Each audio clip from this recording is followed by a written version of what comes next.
For those of you joining us in the paddock today, and for those of you tuning in here, watching live from around the world, welcome back to the Motorsports Country Club of Cincinnati.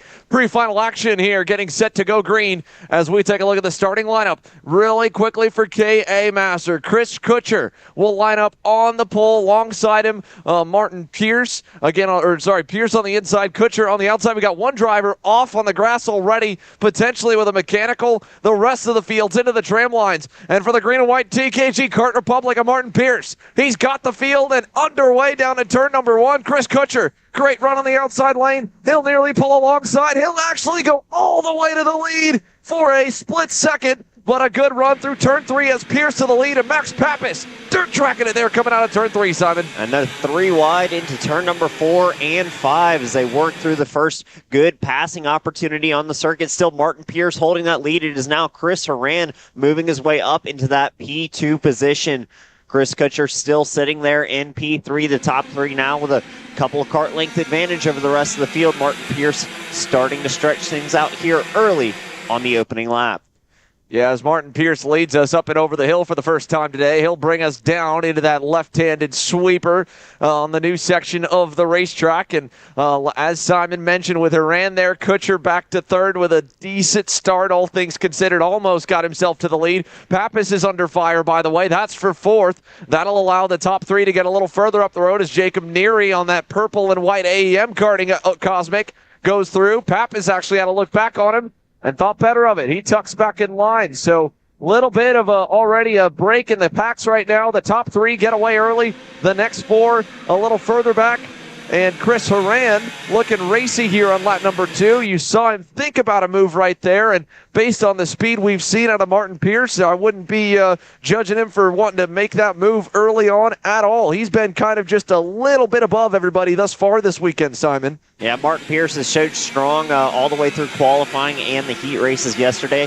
Got the first pole position for the TKG group at their home track and now leads the field through the pre-final. Chris Horan applying the pressure, however, and Chris Kutcher still there in the conversation. Like you said, it is starting to become a 3-kart breakaway. Jacob Neary there in P4 trying to work onto the back of Chris Kutcher, but he's got a little bit of work to do and a few kart links to make up. They'll work across the start line for the second time. We'll see times roll up here.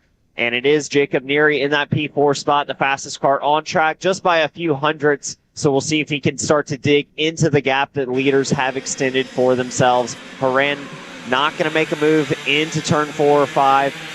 He's going to sit in line and see if they can't start to break away even farther from the drivers fourth and behind. Speaking of breaking away, like you mentioned, with Jacob Neary going purple, you can already see the gap open a little bit back to Mad Max Pappas there on that Ursuline Racing Tony kart. The next driver's in line behind Pappas, Adam Roberts there on the Vermont Kart Company Maranello. Is a little mistake by Chris Kutcher. Brings some dirt and dust onto the racetrack there. Top of the S's. That lets the top 2 get further up the road. But that's actually kind of good news for Jacob Neary because now he's got a bit of a bridge in terms of a driver that'll give him some draft between himself and the leader. So if Jacob Neary can keep that speed going on in the 4th spot, he might get a little bit of extra slipstream help sooner than expected. And this is still a pretty long session, all things considered. We're 3 laps in now with over 8.5 minutes plus 2 laps to go. So a long run for the pre-final. They're just starting to probably feel a little bit more comfortable. And speaking of track conditions, it's pretty similar to what we saw yesterday. Nice and cool here in the morning. And I'm sure pressure's probably about 2 to 3 PSI higher than where they ran at the end of the day yesterday. Yes, definitely. It's going to be a beautiful day here at the Motorsports Country Club of Cincinnati for the finale of the Stars Championship Series, and kicking it off in the pre-final action, Martin Pierce and Chris Horan starting to distance themselves. We saw Chris Horan have a little look behind. He understands the situation, needs to just sit behind Martin and push him away from Chris Kutcher. If they start battling, it's going to let Jacob Neary and maybe even Max Pappas, Adam Roberts drivers farther back into the conversation. So if they can stay in line and work together, maybe they can extend that advantage. You already see Chris Kutcher taking advantage of that draft. He's starting to reel onto the back of these drivers. He was a 10th faster than your leaders last time by, so the gap closing back up inside the top 3. Jacob Neary still needs to find a little bit of pace. He's matching the times of the leaders, and that draft effect's going to help him latch onto the back of this lead group where Horan and Pierce have started to take off.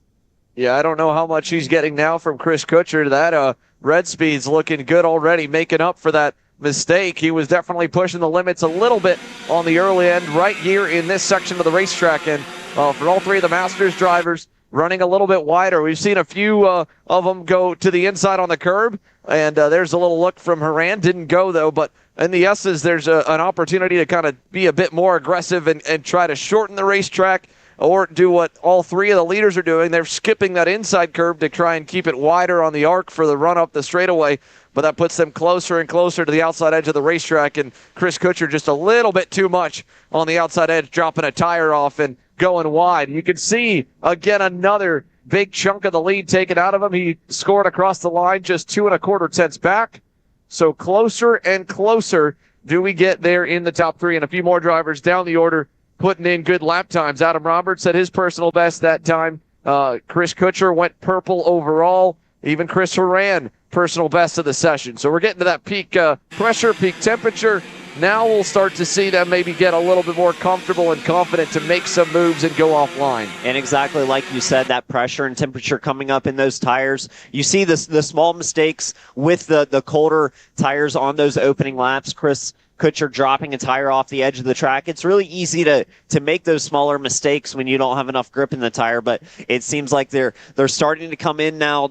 The drivers starting to get to those pressures and temperatures that they like in those MG tires, and it's starting to reflect in the lap times across the line. Chris Horan set a personal best, was a tenth faster than your leader, so it is indeed a 3-kart breakaway, as Jacob Neary also running quick times, but he has lost that draft effect of the lead group in front of him. So these three drivers at the front, Martin Pierce, Chris Horan, Chris Kutcher, starting to try and isolate themselves from the rest of the field.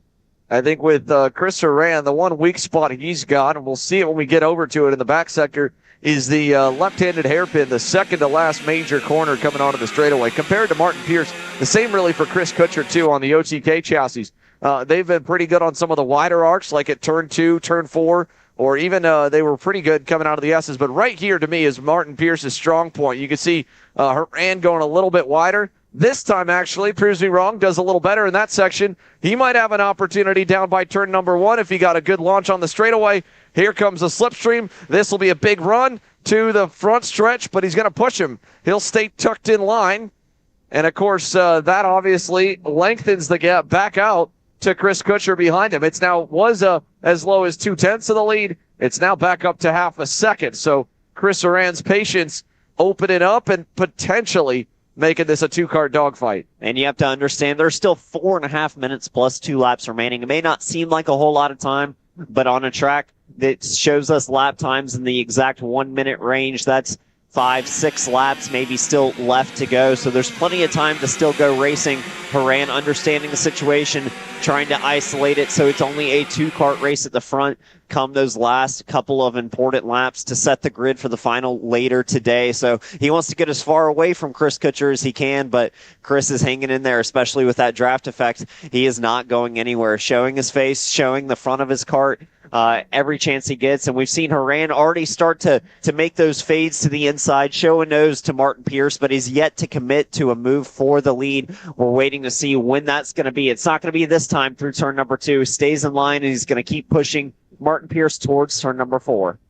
If we can, I'd like to take a look a little bit further back down the order. Let's check in with that second grouping behind Jacob Neary, because there is a driver on the move. Clay Settles has now gotten his way around Max Pappas, and he's cracked the top 5. Remember, we saw him yesterday, had that side pod dragon, had an issue in the opening heat as well, but he was one of the fastest drivers at the U.S. Pro Kart Series event here a month ago. He was quick yesterday as well, and the privateer aboard that blue and white top kart has now moved himself up to the inside of the third row for the main event. Don't know if he'll get much higher than that, but he's at least gotten closer as the leaders have started racing already there. You could see Horan had gotten around Martin Pierce, so we'll check back in there, but just wanted to highlight a few of the movers and shakers coming up the order. Anthony Stifler as well had some problems yesterday in the heats. He's followed Settles forward. He's 7th and will be looking to get around Pappas, as now with Another lap in the books. 2 minutes, 40 seconds plus 2 laps to go. It's Chris Horan leading the way over Martin Pierce and Chris Kutcher now.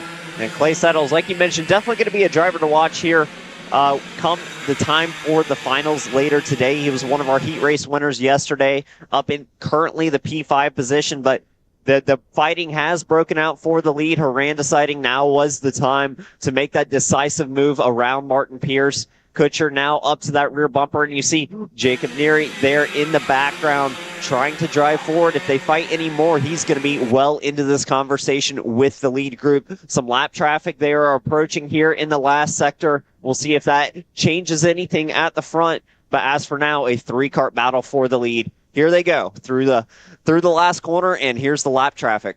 Yeah, they caught it right at a great time for Horan. He'll get a little bit of a draft off him and then kind of snake around to try and weave away and break the toe back to Martin Pierce. That keeps that gap at a car length. Headed through 1 and over to 2, and we're getting down to crunch time. Little mistake there. You saw that back end get squirrely on Chris Kutcher. He'll lose a car length in the process on the red speed. Took a look over his shoulder. Jacob Neary is not necessarily going any bit further away. Last time by, a little bit slower than the race leader, but even to second and third, he's still showing just outside of the frame at about a second and a quarter back. 1.4 is the exact margin back to the driver in fourth. So they pass a few more times. He might be able to play spoiler, but that passing would need to start now because we're coming close to that 2 to go signal, and they're still single file. And I have a feeling it won't take long for the action to start to break out. Like you said, a minute on the clock. They'll get another lap. So 3 to go this time by. And when that timer ticks 0, we're going to have our 2 bonus laps for the drivers to go racing. Martin Pierce not close enough to make a move this time. Kutcher still hanging there off the back. A kart length or 2 behind your front runners. Pierce going to stay in line through turns number 2 and 3. They'll head over to 4. Horan still your leader. Kind of a 2-kart breakaway. We'll see if Kutcher can reel back in this gap. And then Jacob Neary off the back. He'll need some heavy battling to put his name in the hat for a pre-final win here today in the KA Master category. But as it stands, Horan doing a phenomenal job leading from the front. It's been him and Pierce all race. Kutcher trying to be in the conversation. It has just been about 2 or 3 kart lengths off the back pretty consistently. Yeah, let's see it going over to the back section right now. Martin Pierce about a car length away. This, to me, by being a little bit narrower on the apexes of all of them, you can see he's taking some inside curving where Horan's not, and it's not really hurting him. And now Horan, first mistake we've seen out of the Cosmic driver, dropped the tire there coming off the last corner. Down the front stretch, it's 2 to go as they head down to turn number 1. Chris Horan just barely in front of Martin Pierce. In fact, he even narrowed up that line a little bit. Now, Martin's going to have a big run coming to turn 4 this time. Let's see if he does anything with it. Yes, he does. To the lead, Martin Pierce on the Trinity Kart and Group Kart Republic. And yet we haven't seen any defensive lines really offered in a hard and aggressive manner yet. So every driver playing respectful. All the passes are coming from a place of a good run and cooperation from the driver being passed. So Horan just running a normal line. Pierce going to throw it down the inside of turn 4 and 5. But they're going to come back to the white flag this time, and just a little bit of a fade there from Martin Pierce. Not a full defensive line, but also not giving much room to Chris Horan either. Well, again, from this point in the race on, it's pretty simple. If you're Martin Pierce, if they're anywhere close to you, just ride the bottom and don't get off of it from entry, center to exit. White flag in the air, 1 to go. Kutcher's close again. That's good news for Pierce as well. He'll apply some pressure to Chris Horan for second and force him to think both out front and out back. And Jacob Neary's gap now down to 1.1 seconds. As they exit turn 3, Martin Pierce checks the shoulder, stays a little low. He'll go center track down to turn number 4. Defensive through 4 and 5 for Pierce. He's going to run low into the infield hairpin this time. Horan not finding a way past yet, and Kutcher still there in the background. And the defending has brought Jacob Neary back into the conversation. He's only a couple of kart lengths back. We'll head through the S's this time. Kutcher getting a little bit sideways. That's going to cost him some momentum and allow Jacob Neary to get onto the back. But up front, Pierce down low, defensive. Kutcher following, now opens up, trying to set up the corner, looking for a switchback into the tightening radius corners here at the end of the section. Last lap, last corner. coming out single file, and it's going to be Martin Pierce coming to the line to be your pre-final winner in KA Masters. Nice and easy all the way through. There's the checkered flag.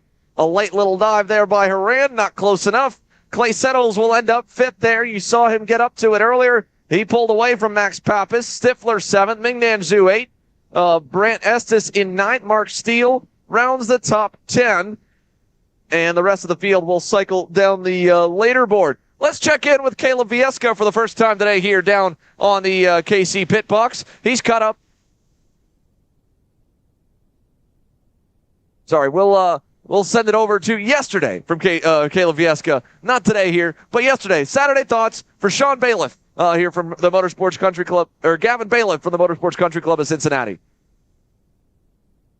Here with Gavin Bailiff. Gavin, a good end to your day. I mean, Heat 1 didn't go your way, but Heat 2 finishing 2nd. A late move there on Talon. It wasn't a late move, but it was a move later on in the race. It was a great move. I mean, how are you feeling going into tomorrow, and just sum up your day for me? Day was good. P3 in the first heat. Didn't defend going into turn 13. Riccio just took advantage of it. Second heat was good. Got a better start. Ended up P2. Last lap, Riccio, he bumped me a little bit going into the carousel, and I stuffed him back going into 13. Was able to salvage that second place. Tomorrow's going to be good. New tire in the final, which we usually tend to do good on. Kart's just lacking a little bit of grip right now. So I think pre-final we'll figure something else out. Sounds good. Thank you, Gavin. Thank you.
engines have come to life here at the Motorsports Country Club of Cincinnati. Now, we'll go down to Caleb Vieska here this morning. First of all, good morning, Caleb. Who do you got for us?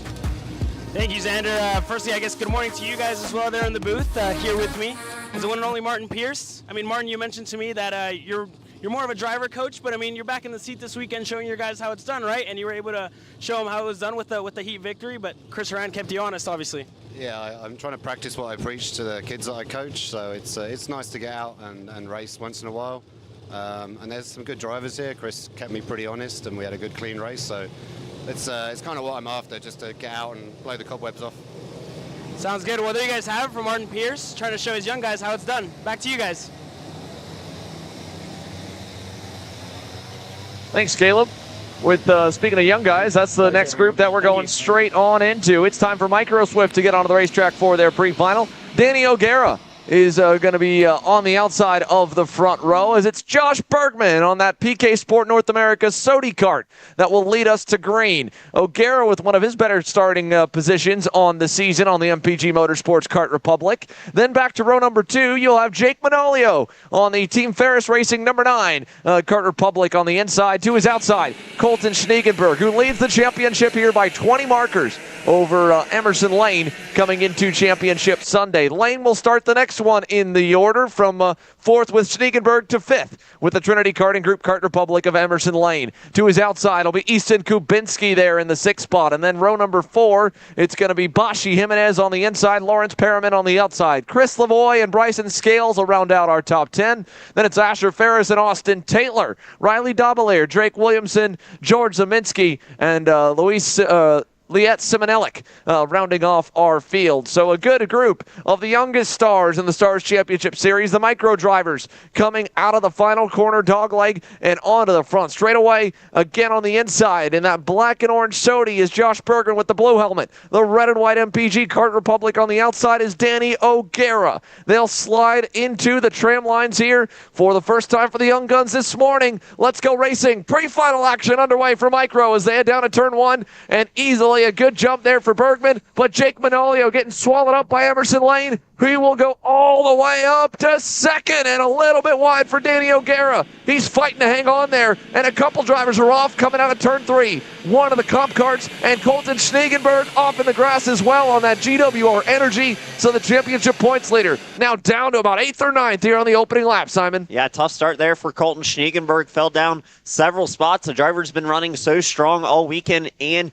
having been the points leader coming into this event. We'll see what he can do from the back of the field. Obviously, this isn't for all the marbles just yet. We have final racing later today, but this is going to set the grid for that. So we'll be sure that Schneegenberg's going to be looking for a way to make some spots back up after a not-so-hot start through turns 1 and 2. As the field is working their way through the last couple of corners, you see some fights through the last turn, and they'll come back onto the front straight. There is Schneegenberg making up a spot, so already starting his charge back towards the front. You see him down there in about 7th or 8th position. We'll see once he comes across the line. This time is Josh Bergman over Emerson Lane, who had a great start. Schneegenberg down there in 7th place, so we'll see.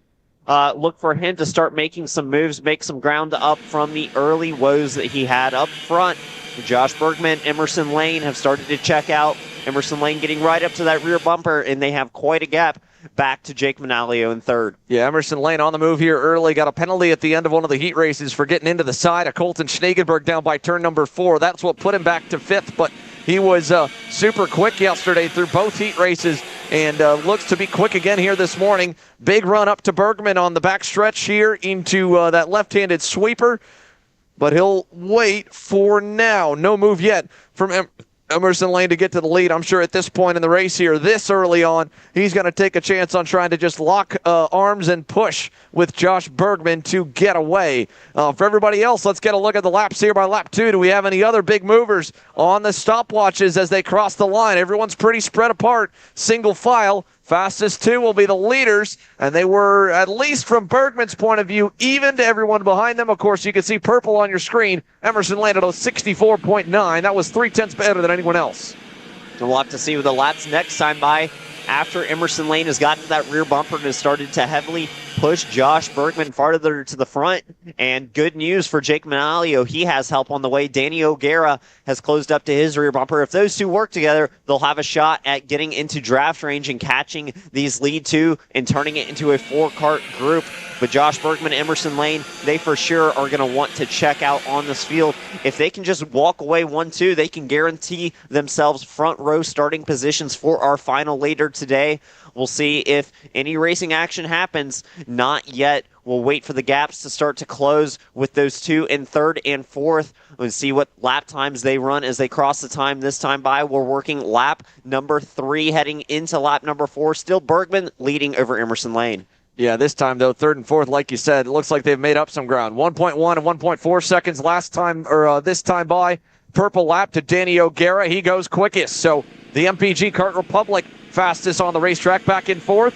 Our off-pole kid starting to make some room, and fast lap times coming further down the order as everyone else goes quicker on lap number 3. A little wide there out of 4 and 5 for O'Gara, but like Simon said, he's almost got up to Manalio's bumper. That'll help close that margin. Then they just got to get it within about 0.9 of a second to start getting some help off the air being punched by Emerson Lane and Josh Bergman. Still so early on here. Let's look at some of the other drivers that have moved up the order. How about the kid back in 5th? Lawrence Perriman on that Brandon Jarsacrack Racing number 28 has climbed his way up into 6th. And Colton Schneegenberg, who we saw early as he runs a little wide there in the left-handed sweeper on that GWR Energy, has at least rebounded to the top 5. Remember that opening lap sent him way down the order as he was on the outside lane for the start, and with everyone kind of getting shuffled with 3 and 2 abreast racing through turn number 2, he got one of the worst ends of the stick falling down. Then behind him, Easton Kubinski's made up some ground. So has Asher Ferris. He's picked up a handful of spots also. He's gotten to 8th. Then it's Chris Lavoie and Bryson Scales there at 9th and 10th. So a couple of drivers up from the back half of the grid, like Ferris, like Kubinski. Lawrence Perriman as well from the 5th row to get to 6th. But more importantly, we'll keep our eye on the gap right now from Colton Schneegenberg to the leaders, because there's still enough time left. He could get there if they fight, but they have not yet.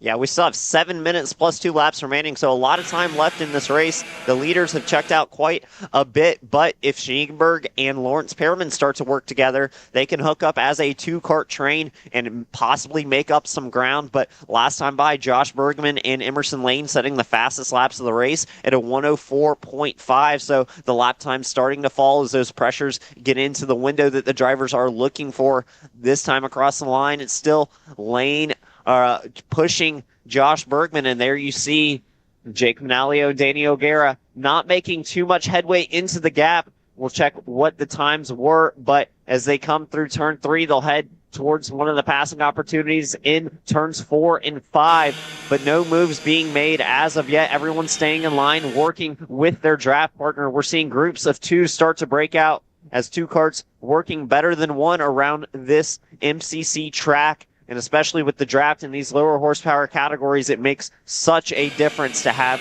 a drafting partner there with you. See Danny O'Gara there on your screen, right behind Jake Manalio as they try and work into the leaders gap.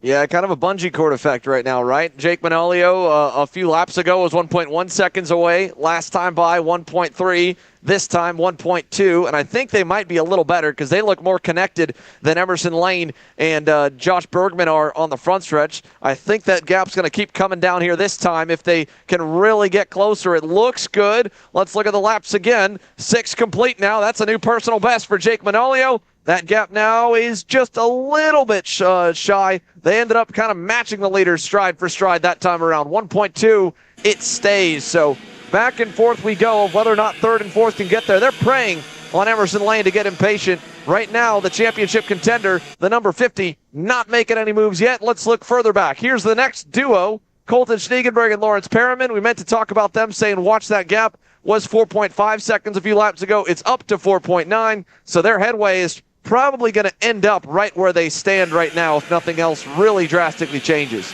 Yeah, they're just about 0.2 a lap shy of the leader's pace as it stands currently. We'll see if that improves as the session rolls on, but they are a bit far back to be in the conversation for a pre-final win as it sits currently. You see them working through the left-handed sweeper back into the last corner of the track here. They'll head down the front straight, and there you get a small view at the gap in front. It is pretty hefty. They have the work cut out for them, but a fourth, fifth, and sixth is about where they sit now, and is not a bad spot to start the final later today. As you see all the action on the opening laps, anything can happen as we work back up towards the front of this field.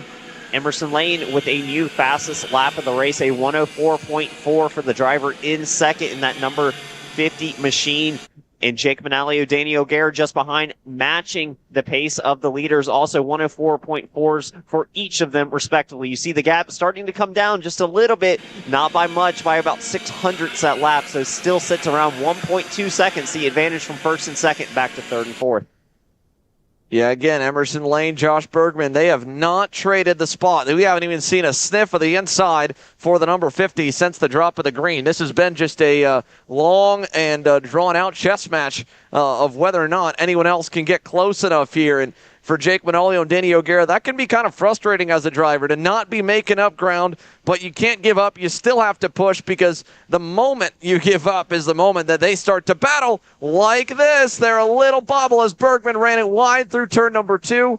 That time, my goodness, the entire top 4, they were almost identical, down to the 1,000th marker lap time-wise for some of them. I mean, a purple lap from Emerson Lane, but it might have been purple from any of those drivers in that group. All of them at the high 64.4s or low 64.5s. So the pace dead even between first and second and third and fourth. They are just outside of draft range. A mistake from either of the leaders at this point will put them into an area where they can draft up towards the front too. So the gap just sitting at about 1.2 seconds. Bergman and Lane giving a quick look back to check that gap. They've not started fighting yet, but we saw Emerson Lane give a small look through turn number 1 last lap. We're waiting for the action to break out. Still 3.5 minutes plus 2 laps remaining in this race. So anytime now we'll be looking for a pass in the lead. I don't think third and fourth will be making any passes yet. They are trying to hunt down the leaders right now. You see Danny O'Gara just a kart length off the back of Jake Manalio. So not quite as hooked up that lap as they work through turns 2 and 3.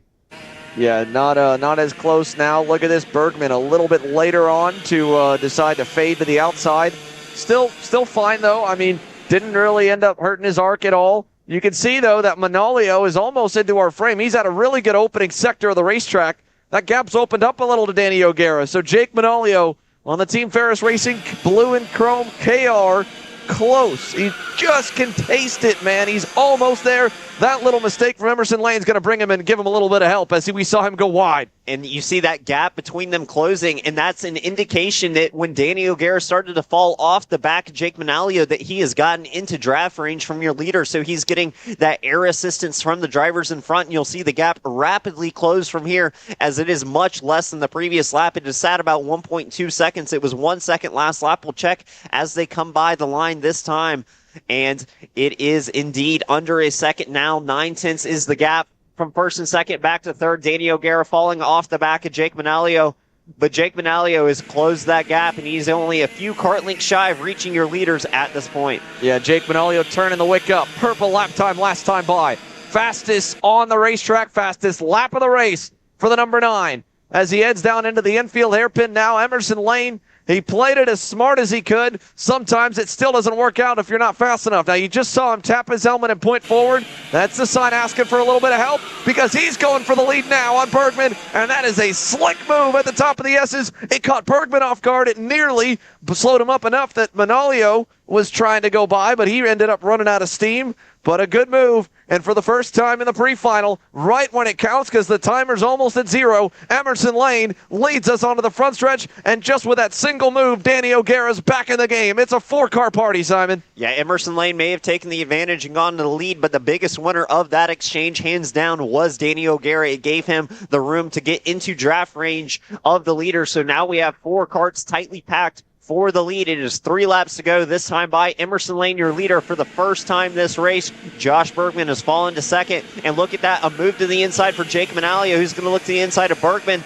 See if he can get that move done. They'll come out side by side. And Manalio indeed up to P2.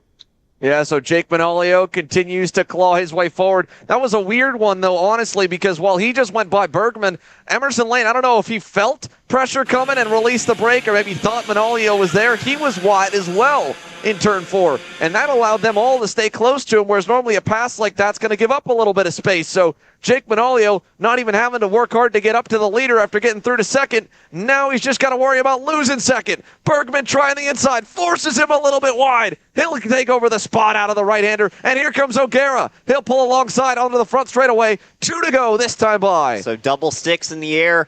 Not a lot of time left in this race. It all comes down to this to set the grid for the final leader today. Emerson Lane leads them through turn number 1 ahead of Josh Bergman. And then it is Jake Manalio and Danny O'Gara. We'll see what the action looks like this time by. Low line for Emerson Lane down into turn number 4. The defense has come out.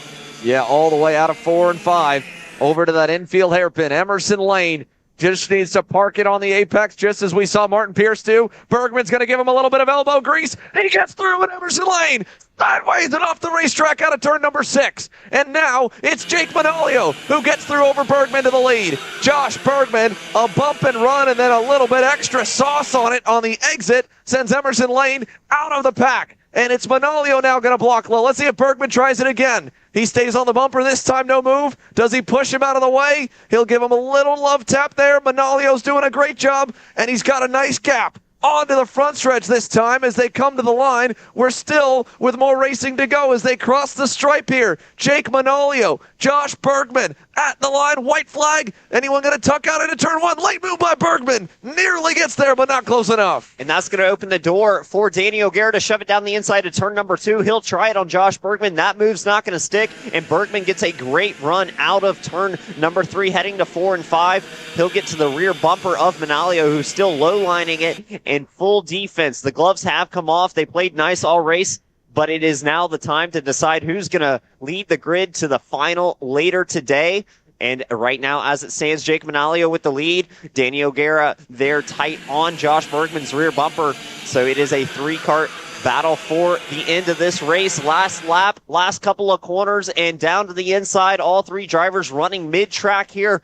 It's the decider in these last couple of corners. Is anyone going to make the move? Look at Danny O'Gara down to the inside of Bergman, and he's going to force him wide. Bergman coming back down, and they're going to cross each other on the way to the start finish, and it's going to be a drag race. Danny O'Gara with the advantage. They come towards the line, but it's going to be Jake Manalio winning your Micro Swift pre-final. And side by side, that drag race just barely goes the way of Danny O'Gara by about a 14,000th of a second margin. Lane 4th. Remember that gap that was nearly 5 seconds back to Colton Schneegenberg and Lawrence Perriman? Well, now it ended up down at 2.5. Asher Ferris, his drive from the back all the way up to 7th by the end. Bryson Scales 8th. Bashi Jimenez 9th. Chris Lavoie 10th as Easton Kubinski, who was in the top 10, fades to the back of that middle group to 11th. Austin Taylor 12th. Here comes Drake Williamson and Riley Domelier to the line. They'll end up 13th and 14th in that order. And George Zeminski 15th. Leot Simonelik 16th. So with that, we're wrapped on Micro Swift. What a good drive from Jake Manalio. Danny O'Gara as well. His best backs up that second place starting spot with a second place result after not really being a factor.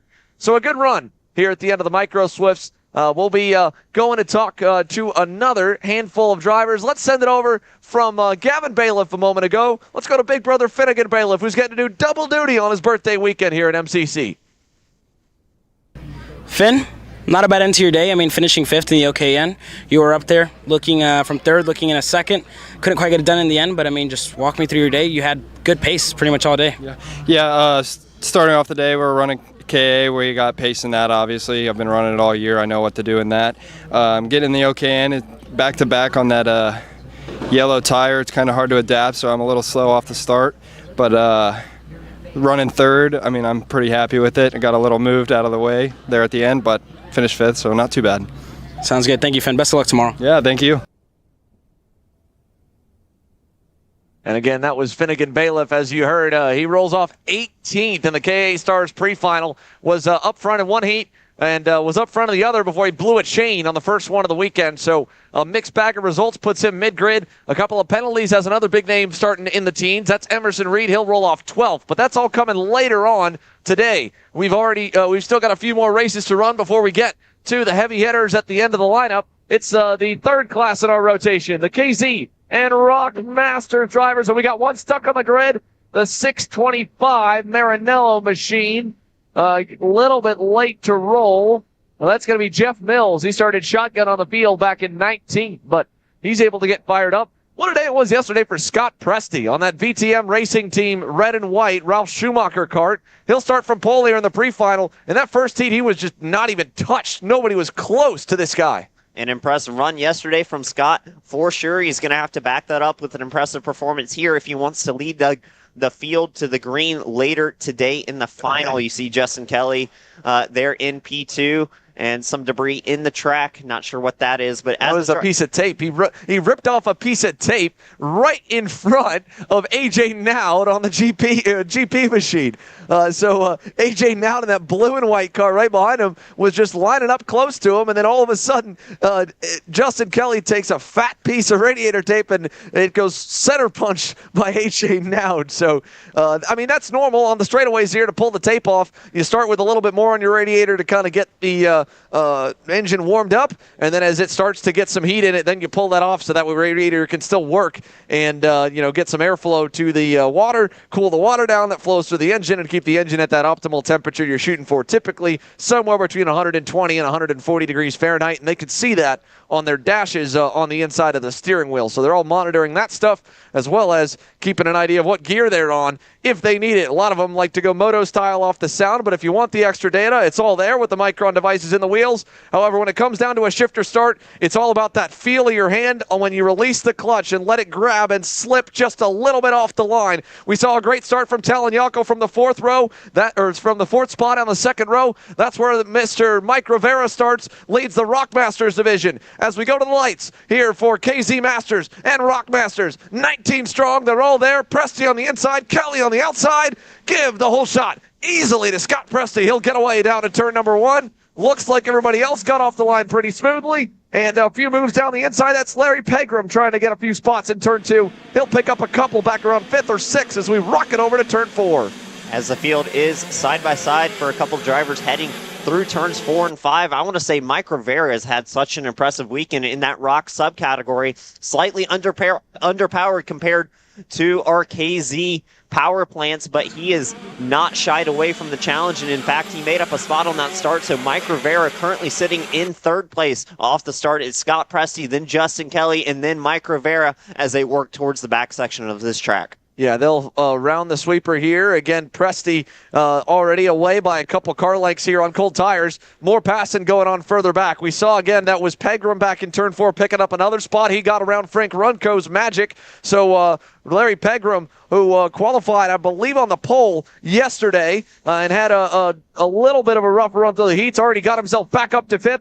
And another guy who's not typically known for his qualifying runs is the man in 6th. The number 1 plate holder, last year's champion, your current points leader. Joe Ruck on the Vermont Kart Company Maranello is at least making up a little ground here in the pre-final. And it was funny talking with him earlier this week, and he said, I come in from qualifying all the time feeling like, man, that was a pretty good lap. Just to see the disappointment on my kids' faces, on my wife's face, me and Joe, how the heck are you down in 8th after running top of the boards in practice? And it was no different here this week. Little off in qualifying. He doesn't like to make it easy on himself. As there's a nice pass. AJ Nowd gets around Mike Rivera. So does Larry Pegram. That's 3rd. That's 4th. Here comes Ruck looking for P5 coming out of the back hairpins. And it's not taking long for the action to kick off here in your Rock Masters and Shifter Masters category.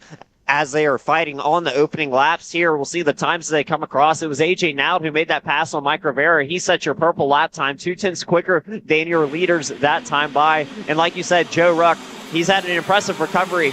Qualified all the way down to 13th place.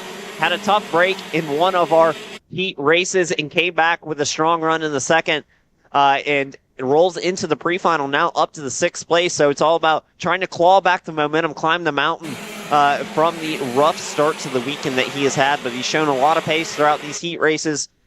And now into the pre-final he runs as the field's working through the back section into the left-hand sweeper, and then as it tightens radius into the last couple of corners, and there you see a pass for P3, and that'll be AJ Nowd losing out as they come across the line. This time we'll see how it stands, and indeed it was Larry Pegram making that move past AJ Nowd. He's up into P3 now. Yeah, Larry Pegram's looking pretty racy here, folks. That was the fastest lap of the race he set while passing AJ Nowd. And as we gave Scott Presti some love early on about him getting a bit of a gap off the start, it hasn't really opened up. You can see it's only 9/10 back to these two. Justin Kelly on the black helmet and the red and yellow machine, and Larry Pegram there in third. And then as well, battle just starting to heat up back here for fifth. This is again Mike Rivera on that black and white Rivera Racing GFC. He again leads with the blue plate on the leaderboard in the Rockmaster class, but he's still racing overall as Joe Ruck. Another look to the inside, not enough to get there, but he looks antsy to find his way around Mike Rivera, who is caught up to AJ now. Little mistake out of the GP kart driver as they head on to the front stretch. 8.5 minutes plus 2 laps to go, still some time left, but these guys are watching the top three get away, and they can't seem to figure out who needs to be the one to lead the charge back up to him. Yeah, as they watch him disappear, it was another fastest lap of the race for Larry Pegram, the driver who was confidently the fastest all day yesterday, had a mechanical issue in one of our heat races, so had to start a little bit farther back in this pre-final than he would have liked. In another great, that is Larry Pegram. As we were talking about him, commentators curse another mechanical failure. It has been tough for the driver from the Trinity Karting Group, who has been the fastest here all weekend in this class. Another tough break for Larry Pegram. Oh, man, Larry Pegram was running third right there. He was just about to really put the heat on Justin Kelly for second. And for another session, as Simon mentioned, he's on the sidelines. He'll have to start all the way at the rear in 19th in the main. It'll be fun for us to watch, but of course disappointing for Larry Pegram here on Sunday morning. Meanwhile, a Sunday morning cruise could turn into a Sunday afternoon win for this guy, Scott Presti. Still looking good as ever out front. That gap is holding at about a second to Justin Kelly, and it's now up to 3 seconds. Back to the battle for third. AJ Nowd, Joe Ruck, and Mike Rivera. And while we were cycling through, Ruck was able to get around Rivera, so he's moved up into the fourth spot. Your points later here came into this weekend just about 50 markers up on Evan Batt for second, and about another 15 on Justin Kelly to third. However, with Scott Presti having the weekend that of his life right now, and again, he gets a full drop round from round number 3 at Pittsburgh. He needed to be absolutely perfect to win out for any shot at a title. Another pre-final win. It's 100 points per heat race. It's 150 to win the pre-final. With Joe Ruck just outside the top couple spots, this is starting to make a dent, and if we do the math here before the main event, it could be a heads-up fight between Scott Presti and Joe Ruck for the KZ Masters Championship, and that would be a heck of an upset for a guy that didn't even go to all 4 rounds. We'll be excited to keep tabs on that as the day continues to roll on. Scott Presti continuing to press his advantage from the lead, sets another fastest lap of the race last time by a 54.8. Was 0.4 faster than Justin Kelly in P2, so that gap now out to 1.5 seconds. And while all the fighting has happened back for P3 and farther, they've extended that gap to 3.5 seconds as it sits. So Presti out for a Sunday cruise in this pre-final. 5.5 minutes plus 2 laps remaining, and it has been the Scott Presti show, and it continues to be as he'll come past the line, working lap number 7 this time, on to lap number 8. Still, Presti, your leader, over Justin Kelly, and there you see the fight for third. It is AJ Nowd and Joe Ruck chasing him down. Yeah, you can see those two on the lap charts getting quicker while Kelly slows down. I mean, and that was a big slowdown for Justin Kelly these last couple laps. I mean, to watch that gap go from a second to 1.1 now to 2.4. Scott Presti, give him credit, he's turned the wick up, but these two have started to make some ground up, and man, did they have a lot of fun battling at Newcastle Motorsports Park over both stops for the Star Series and, of course, for the SCUSA Summer Nationals. They were putting on one hell of a show with a lot of good, aggressive passes between each other, and it was almost like back then that Joe and AJ were kind of taking, laps, of a break. Like they'd let each other go, let him go and battle for 2 laps and push his tires and his body to go a little bit faster. And then if he couldn't, that guy in front would let the other guy behind go, and then the other guy would go back up for 2 laps. AJ would battle for a little bit. Then he'd get tired. He'd let Joe go by. Joe would go and then get maybe a little bit tired or slow down. He'd let AJ back around. It was funny to watch. Right now, though, not seeing too much of that. They're both pushing. They're both at least quicker than Justin Kelly or even to him, but they're not quicker than the race leader right now in Scott Presti. They're still going to have some room to find, and I think both of them, even with all that being said, may battle amongst themselves before it's over, because with only 4 minutes plus 2 laps to go and seeing how far up the road Justin Kelly is, it'd be a long shot for them to try and get there. While we go to see if they go side by side at all, let's go side by side on the screen here with Scott Presti continuing to lead the way down to Caleb on pit lane. Thank you, Xander. Here with me is Austin Olds. Austin, difficult day for you yesterday. You're set to roll off P5. Did you guys change anything overnight so you could find that extra pace that you need here today? No, I think we figured it out mostly after qualifying. So we just fixed our setup. We qualified 11th, ended up 5th in both the heat races. So we're just going to be able to rip it from here. Yeah, you're set to finish second here in the championship. It's your last year in junior. Do you think you're ready for that next step next year to move up to senior? At the beginning of the year, I wasn't entirely sure, but after the success I've showed in the past few months, I think I'm definitely ready for the next step. Sounds good. Well, there you guys have it from Austin Olds, getting ready for the next step. Back to you guys.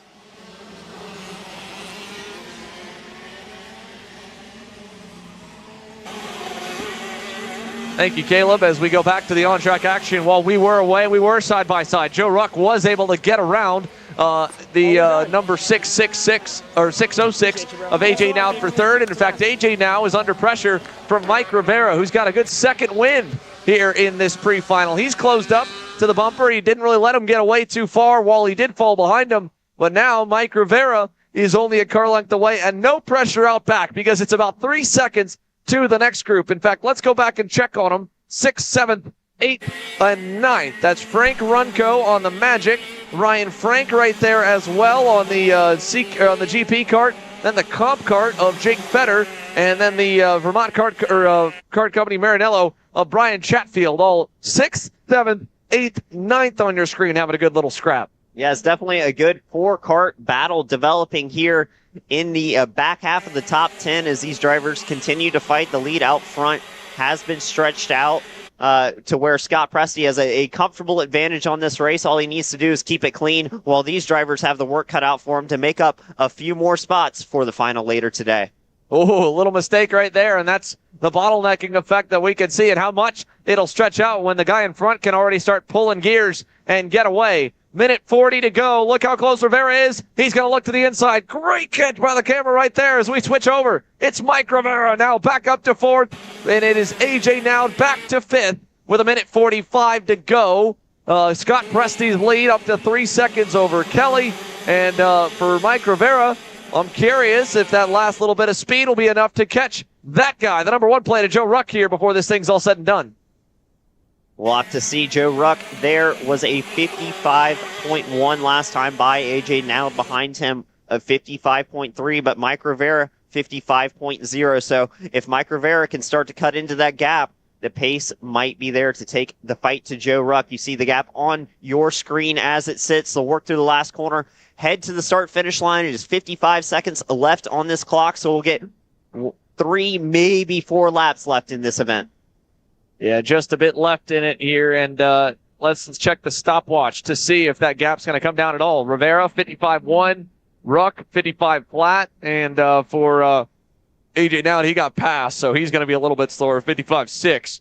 But you can see he's not falling too far back, a couple car lengths maybe from Rivera, and for all these guys and girls, the difference of having a bad session or two or breaking down in a session could be a huge benefit at this part of the weekend, because as Rivera goes by the lap traffic of Gary Osterholt, the MG yellows they use, it wears out more than the MG reds, and they have to punish them with qualifying 2 heat races and a pre-final. They're on the last bit of the life of these tires. Their 4th heat cycle, the latter half of the session. If you ended up running a few less laps in qualifying or at a DNF in a heat race, right now is when you're going to see that start to pay some dividends. And there you see it on your screen. The sticks are in the air. It is 2 to go this time by. So see the fight continue to develop here You see, down to the inside, in turn number 2, not going to make that one stick this time by the work through turns 3 and 4. Now the gap back out to a kart link, some defensive lines in through turn number 4. Here's Xander.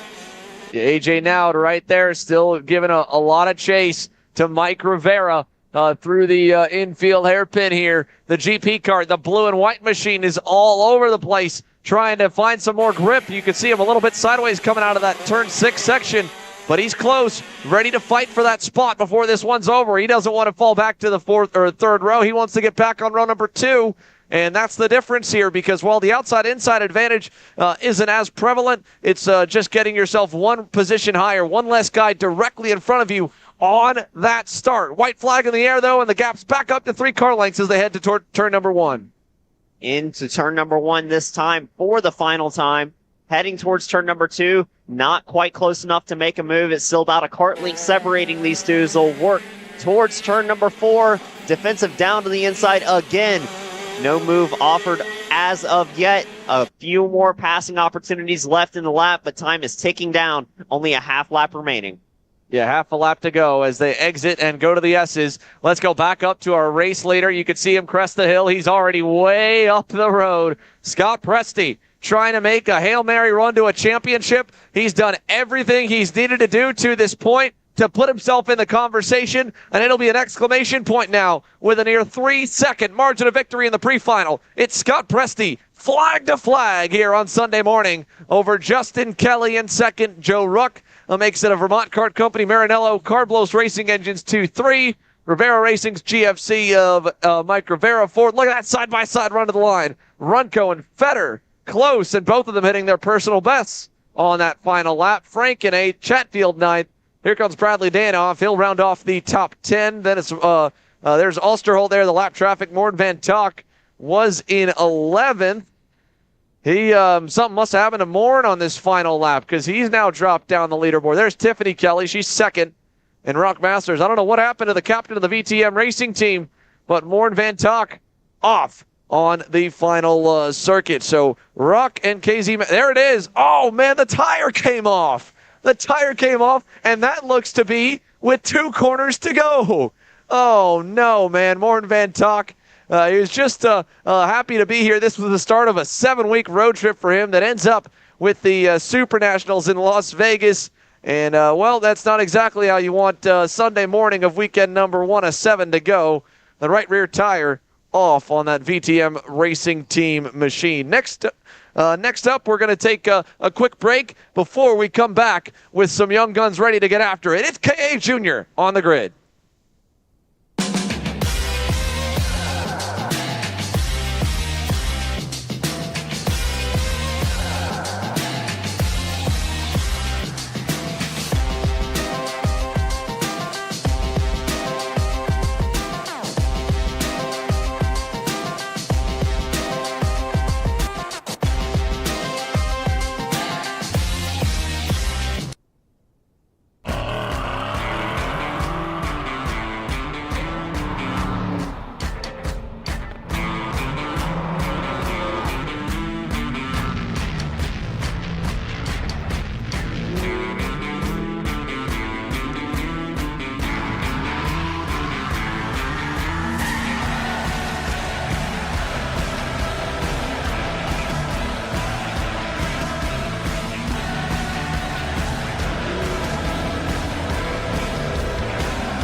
Here at MPG Motorsports, our main goal is to provide the best pathway into professional motorsports for our entire team, drivers and mechanics alike.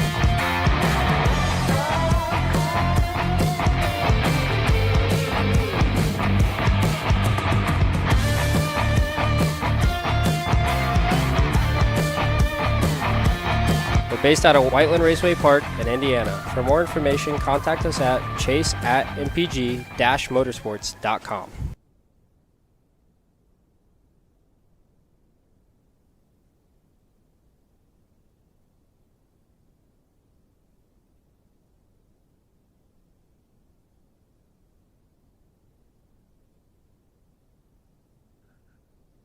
along with a handful of drivers, including the Bailiff brothers yesterday. We caught up with our championship points leader in OKN Stars. Brandon Carr just needs a cruise to the finish to end off the year and get his first American Pro Senior title. Here's what he had to say after Saturday's action.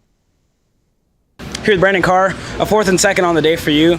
I mean, it was a really slow start to the day for you, and it seems like at the end you picked up the pace. I mean, you guys figured some stuff out, and how are you feeling going into tomorrow? Yeah, we definitely found something at the end of the day, especially kart setup-wise. I think the kart's good now. We just need to change something with the engine, and I think we'll be good for tomorrow. First heat, we struggled a little bit just with the kart. The engine was good, but then we did the opposite for the second one, and the kart is now good, and the engine we can sort easy tonight and see what we look like tomorrow. So there you have it from Brandon Carr on the Ryan Perry Motorsport machine. A little more track cleanup continues. On the grid, though, again, as we get set to go, it is K.A. Jr. getting set here in just a few moments.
Well, it's a full grid of KA100 juniors heading onto the racetrack as we get set to set them up for their final or their main event.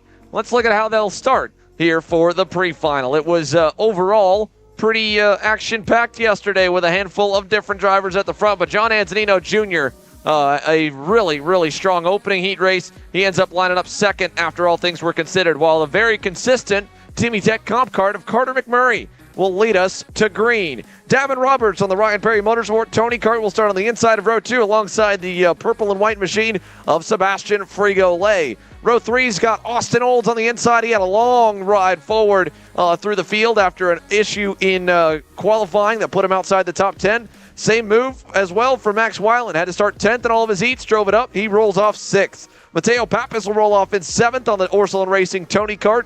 To his outside will be Jackson Deals MPG Motorsports machine. And rounding off the top 10, it's CJ Bowman in 9th, Gabriel Balog in 10th. The grid goes all the way down to the final row with Kennedy Tracy and Rick Davis. They're 27th and 28th. We've got them all stacked, packed, ready to go green as they slowly crawl towards the start box. Those blue cones there at any point in that section. Carter McMurray can stand on the gas, and here we go down to turn 1. McMurray with a good jump on the field. He'll lead us into turn number 2. And through turn number 2, we're seeing 3 and 4 wide action as the back half of the field, a few incidents there working through turn number 2. Most of the field clean and green through. It is Davin Roberts who's made his way up to P2 and onto the back of Carter McMurray. Now is the rest of the field working their way single file into the infield hairpin. See John Antonino there in 3rd. He's got a couple of kart links back from the leaders, but has help from Austin Olds in that MPG Motorsports machine. Yeah, both of them,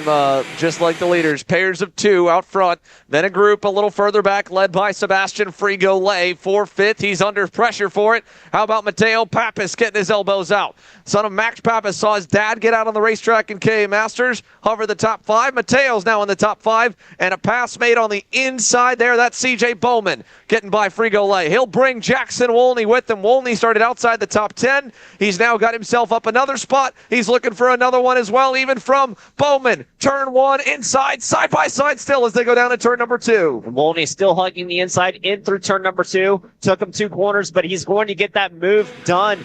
And you see the MPG Motorsports machine heading towards the back as Jackson Wolney on your screen there through turn number 4. Some contact through turns 1 and 2 in the back of the field, but the rest of the field making their way through the infield hairpin. In the top 4 have emerged nose to tail as they head towards the S's, Xander. Yeah, one of the drivers taken out further back, Andrew Hamill in the 805. He did get back going. Another one did not. I think it might have been Rick Davis or J.J. O'Neill. It was actually Killian Torini. Torini out and on the outside of turn number 2. Look at this for the lead group, though. McMurray safe, but Antonino Jr. to the inside and clear on Davin Roberts. He and Austin Olds have reeled in the top 2. And as they come down the front stretch, there you can see the blinking green lights. Still good to pass. They'll be cleared by the time the leaders get by in the opening hairpin. Might be some dirt on the racetrack. Let's see if it affects it. Antonino on the inside. And he cut Carter McMurray a bit of a break there because he was definitely alongside him, Simon. But McMurray was not trying to give up that spot at all. We've seen turn 1 be so hard to pass. Didn't get it done there. He'll shove the inside of turn number 4.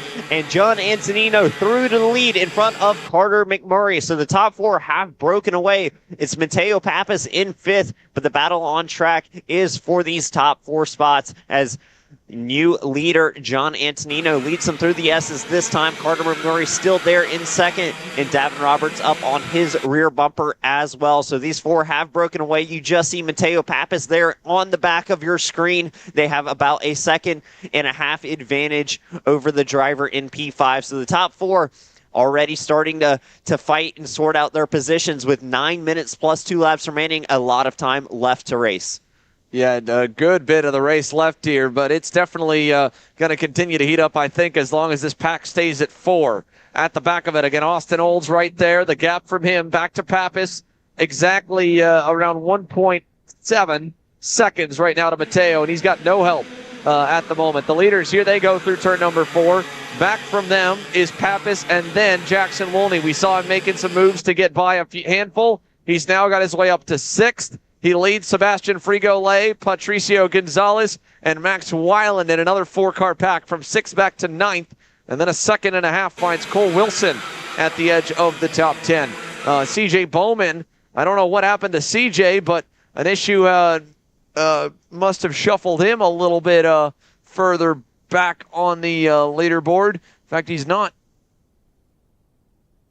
I don't know where he's showing there, but nonetheless.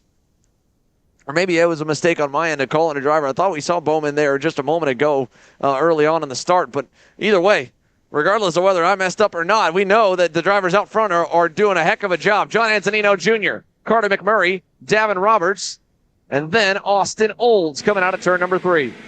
In the front of the field, running quickly early in this race. It was Austin Olds setting the fastest lap of the race last time by. But all of the top 4 are faster than the rest of the field. Staying in line has been working well for them. Carter McMurray not going to make the move into the infield hairpin as you see that beautiful MPG Motorsports machine. Austin Olds just hanging on to the back of this group. Like we said, it is Antonino, McMurray, Roberts, and Olds have started to check out. The gap now up to 2.5 seconds over Mateo Pappas in 5th. Yeah, it's not coming down at all. That gap, like you said, it went up to 3 seconds. It was just 2.2. That's a big margin here. In fact, Mateo's about to get swallowed up by this pack. Here comes Jackson Wolney on that Brandon Jarsacrack Racing LN kart.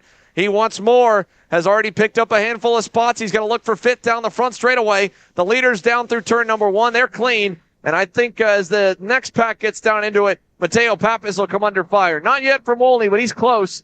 And Frigolay is right there, along with Weiland, along with Patricio Gonzalez. Rowan McCurdy has now gotten into the top 10 as there's the move from Wolney. He'll take over 5th, Pappas back to 6th, and they're going to shuffle behind as well because Max Weiland is now up to 7 on that Checkered Motorsports Magic card. And you see Gabriel Balag there.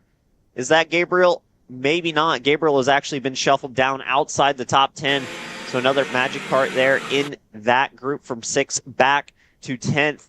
The fighting has been happening there. It has not been out front. These drivers content to stay in line early in this race. We saw the one move from the lead from John Antonino. Carter McMurray opting not to go back and take it to a fight as they continue to stretch their advantage. You now see Jackson Wolney has emerged at the top of this group, so he'll come across the line. P5 this time. Jackson Wolney with an impressive drive forward early in this race. Down to the inside of turn number 2, it is Carter McMurray going back on John Antonino. Yeah, Carter McMurray back to the lead. He followed him for a few laps, kind of waited, learned a little bit. Didn't really make a difference in terms of dropping Davin Roberts and or Austin Olds off the pack. So Carter back to the point over the Tesoro Raceworks CRG of John Antonino Jr. As they head to the S's here, 5.5 minutes still to go. The gap now back to Jackson Wolney is up to 4.4 seconds.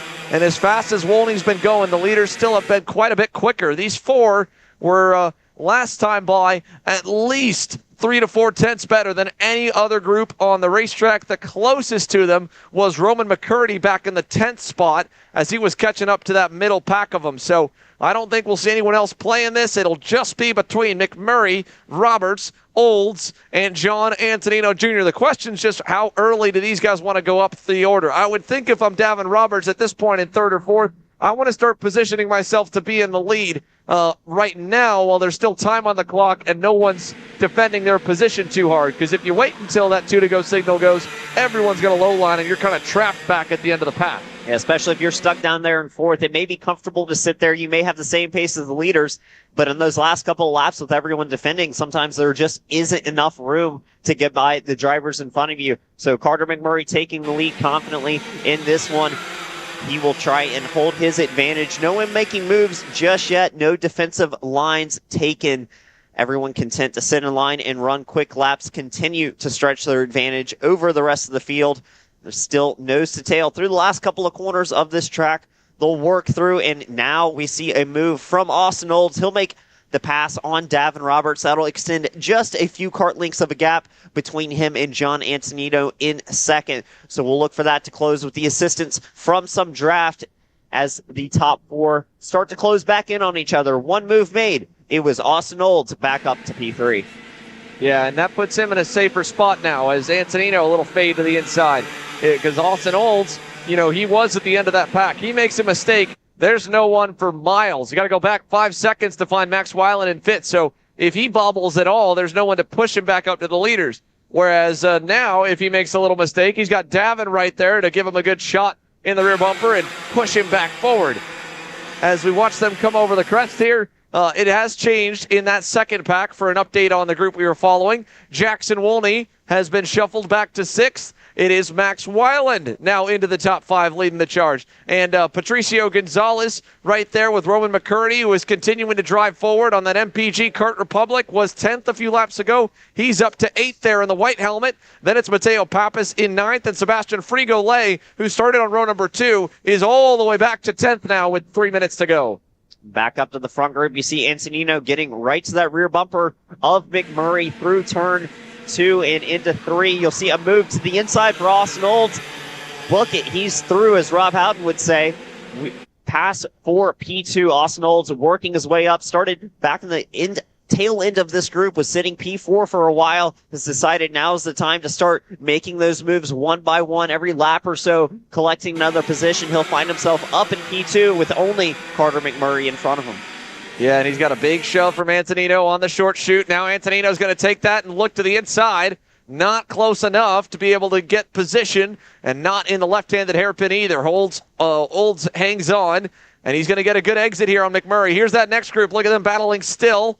Weiland, Wolney, and then you've got Gonzalez and McCurdy. Now, actually, I would say battling, but I should say single file. They've pulled away. They haven't changed, and they've gotten that gap even bigger back to Pappas and Frigolay. Through this group, the leaders out of turn number 2. Time's ticking. Austin Olds inching his way towards the lead. He's half a car length away from it now. He's just been slowly and steadily making up positions in time. He finds himself in a good spot now, all the way to the rear bumper and to the inside in the inside hairpin. He's through to the lead. Austin Olds for the first time this race. Antonino wanted to follow on exit. Didn't have enough steam to get there. He stays back in 3rd. So 1:40 to go. It's Austin Olds for the first time all weekend leading the pack. John Antonino Jr. wants 2nd, though. He'll take that away from McMurray. Carter McMurray back to third after leading the majority of this pre-final. And again, Davin Roberts is still a factor right there in fourth on that Ryan Perry Motorsport Tony Kart. Here comes the leaders across the line. 4, maybe 5 laps remaining with 1:20 plus 2 on the clock. Antonino Jr., big run inside to the lead for the CRG. McMurray looked like he almost wanted to follow Antonino through. He's going to think better of it through turn number 1. They'll come out heading to turns 4 and 5 now. A little bit of a fade in there to the inside. Austin Olds immediately trying to go back to the lead. They'll run side by side. Antonino not wanting to give it up, eventually has to concede. So Austin Olds not waiting long to make his move back to the front of this field.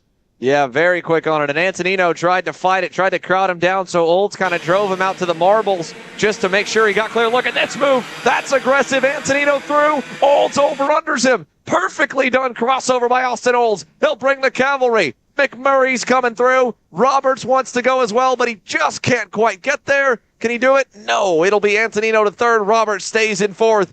But a very good battle for that lap between Austin Olds and John Antonino Jr. Olds wins out on it. 10 seconds counting down. Do we get 2 to go? We do. 2 laps remaining. Austin Olds, Carter McMurray, John Antonino, Davin Roberts, all duking it out here for the final few laps. We'll see who comes out on top. As it sits, Austin Olds has been leading, was passed by Antonino multiple times, each time retaking the position within a corner or 2. So Olds trying to lead from the front, does not want to concede it, running low a little bit into the infield hairpin before he sets up to take the corner normally. No one making a pass there yet. We've seen passes lap and lap before. We'll see if they run clean through the S's. This is where Antonino made his move last lap. Nothing happening. Single file this time by. Heading towards the last couple of corners on this circuit. No one running a defensive line and no moves being made as of yet. So with 1 lap remaining, and now it happens. McMurray to the inside. Antonino's going to follow through, and Olds drops back to third. Carter McMurray will take us to the white flag as they head onto the front straightaway. John Antonino Jr. looking, got a big run all the way into the grass. He'll pick out one of the stars flags. John Antonino Jr. survives it, but man, was that wild. McMurray was fading to the left to defend, and Antonino had already got in position. Good save by John Antonino Jr. He'll hang on to fourth, but he's out of this one. It's McMurray on the low side. Austin Olds right behind. Davin Roberts now into third, ready to play spoiler here and steal one from these two as McMurray hugs the inside lane down to the red 171 hairpin. It is full defense from McMurray now. Just didn't quite get low enough, early enough on that front straight. Had a conflict on track position with Antonino. Antonino is going to drop off the back of this one, so it's a 3-kart fight with just a couple of corners remaining. Olds not close enough to make the move on McMurray yet. They're still fairly nose to tail into the last passing opportunity. No moves being made. It's going to be Carter McMurray coming away with this one. Austin Olds there, P2, and Davin Roberts with a quiet race to come home P3. But across the start-finish, it is Carter McMurray winning your KA Junior pre-final. A drag race to the line. We'll see Austin Olds come home P2, Davin Roberts P3, and John Antonino P4 as we see battling and drag racing to the line for the rest of the field as they cross. And it got close there. I didn't think Austin Olds, after exiting the way that he did from that right-hander, would have been close enough to pull alongside as in nearly outnose him. Just 25 thousandths of a second. Austin Olds looks like he's got some horsepower on that MPG Kart Republic, and that'll be a good note for him that if he starts just a couple inches closer out of that back hairpin, he could slingshot engage someone in the final for the win. Davin Roberts, again, learned a lot, I feel like, watching that battle. Now he's going to need to get into the fight when we get into the main events later on today. Max Weiland again, 5th. Antonino Jr. 4th, and this is all unofficial. As we'll see, I'm sure they're going to review the incident coming down the front stretch between McMurray and Antonino. That's got one of the Stars Championship Series feather flags laying on the grass as a casualty. Good run as well for Patricio Gonzalez behind Weiland to get to 6th. Roman McCurdy, who gets up to 7th from starting outside the top 5 rows. Jackson Wolney fades to 8th after getting as high as 5th early on. And then it was Mateo Pappas and Sebastian Frigole, your top 10. Another driver to note who was charging that entire race that we forgot about, Isaac Malcutt, with issues yesterday. Had to start tail end of the field here in the pre-final, but he had a lot fresher tires, basically brand new MG Reds for Malcutt. He carves his way all the way up to 11th here in the pre-final. He'll be a driver with a lot of speed to keep our eyes on when we get to the main later today, as he ends up just ahead of Landon Boer, Cole Wilson, Sebastian Rice, and J.J. O'Neill, your top 15. The issues for C.J. Bowman, we talked about him early again. He went off. He DNFs alongside Keelan Torini. So unfortunate for Bowman after running inside the top 10 in the opening couple of moments in today's pre-final. But hopefully he'll be able to turn that around and have a good charge forward in the main like Isaac Malkut was able to get. We go back down to the grid now as the engines have been fired and the karts are released for the Mini Swifts. And it's all been locked up on the championship front, which has made this class so much fun to watch for the race weekend.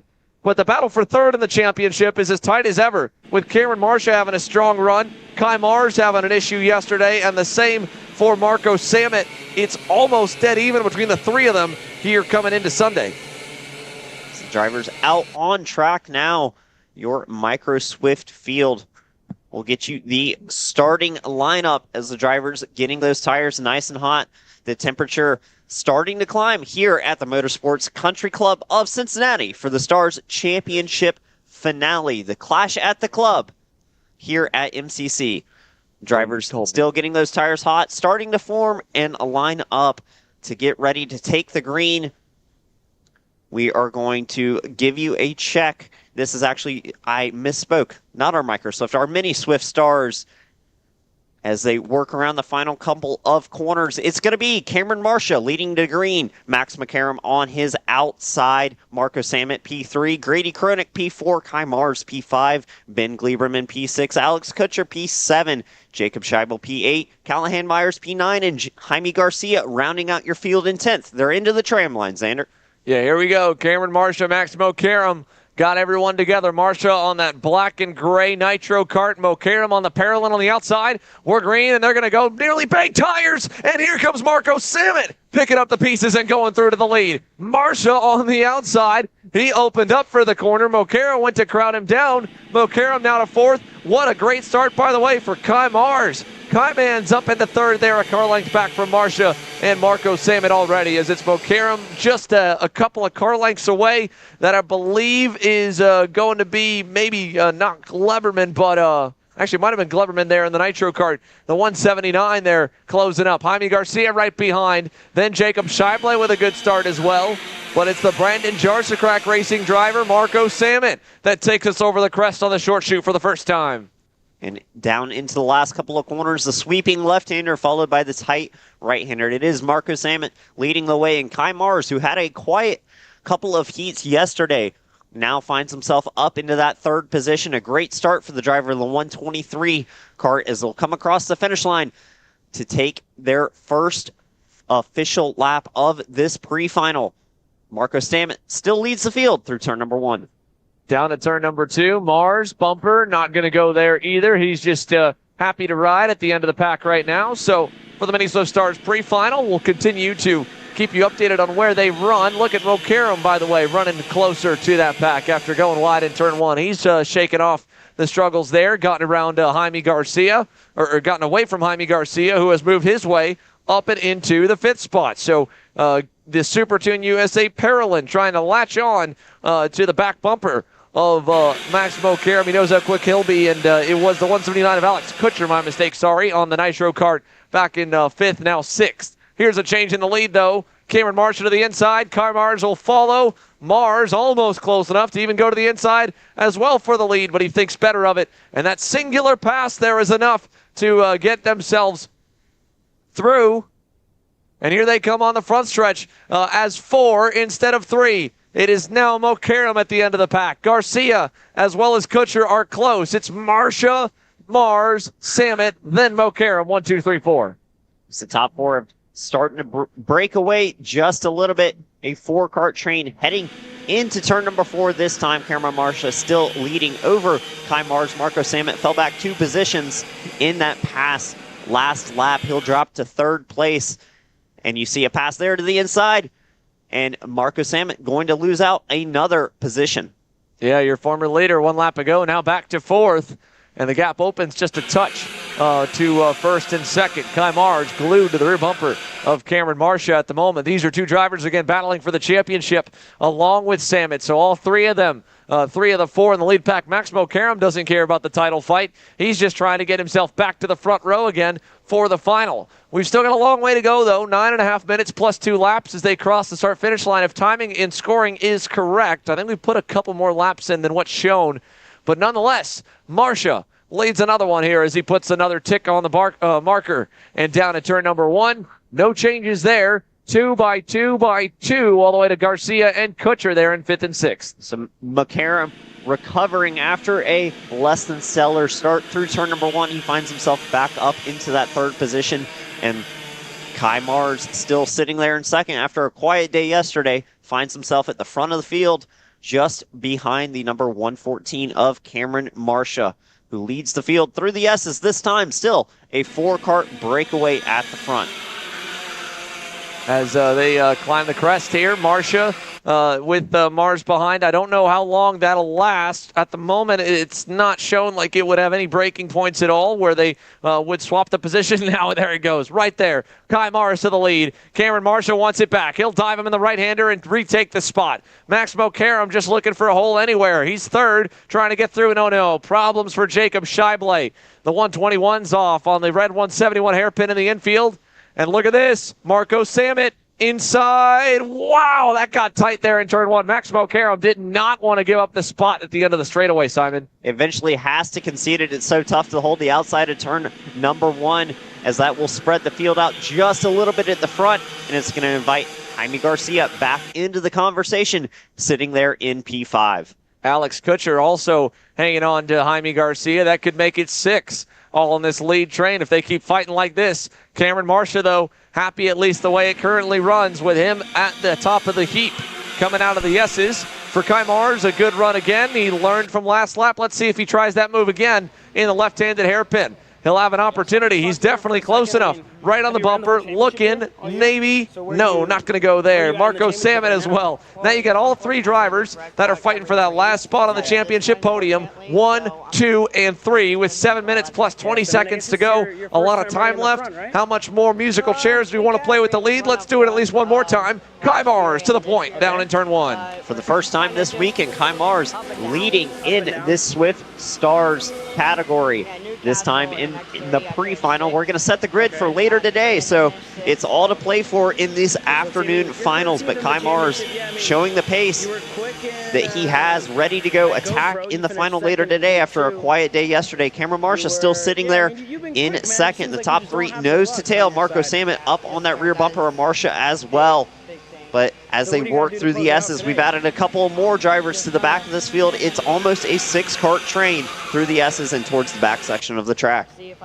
Yeah, as they come down the short chute, let's change it up again. Cameron Marcia going to retake the lead. Mars trying to tuck in, just misjudged the gap, and now he's going to pay. Samet gets through. Mo Karam is trying to force his way through. He does. He gets to 3rd. Mars back to 4th. And just like that, that Super Tune USA Paralymp of Jaime Garcia is now into the drafting window. So is Alex Kutcher on that blue and black Nitro kart, end of the frame. Even further back has Ben Gleverman and Grady Kroenig. They're only about a second or 2 away from the top 6. They can get into the fight. Let's see what Marco Samet has up his sleeve for Cameron Marcia, the race leader, because Marcia's fended off everyone so far. The group starting to close back inch by inch. We saw some battling there in the past couple of laps.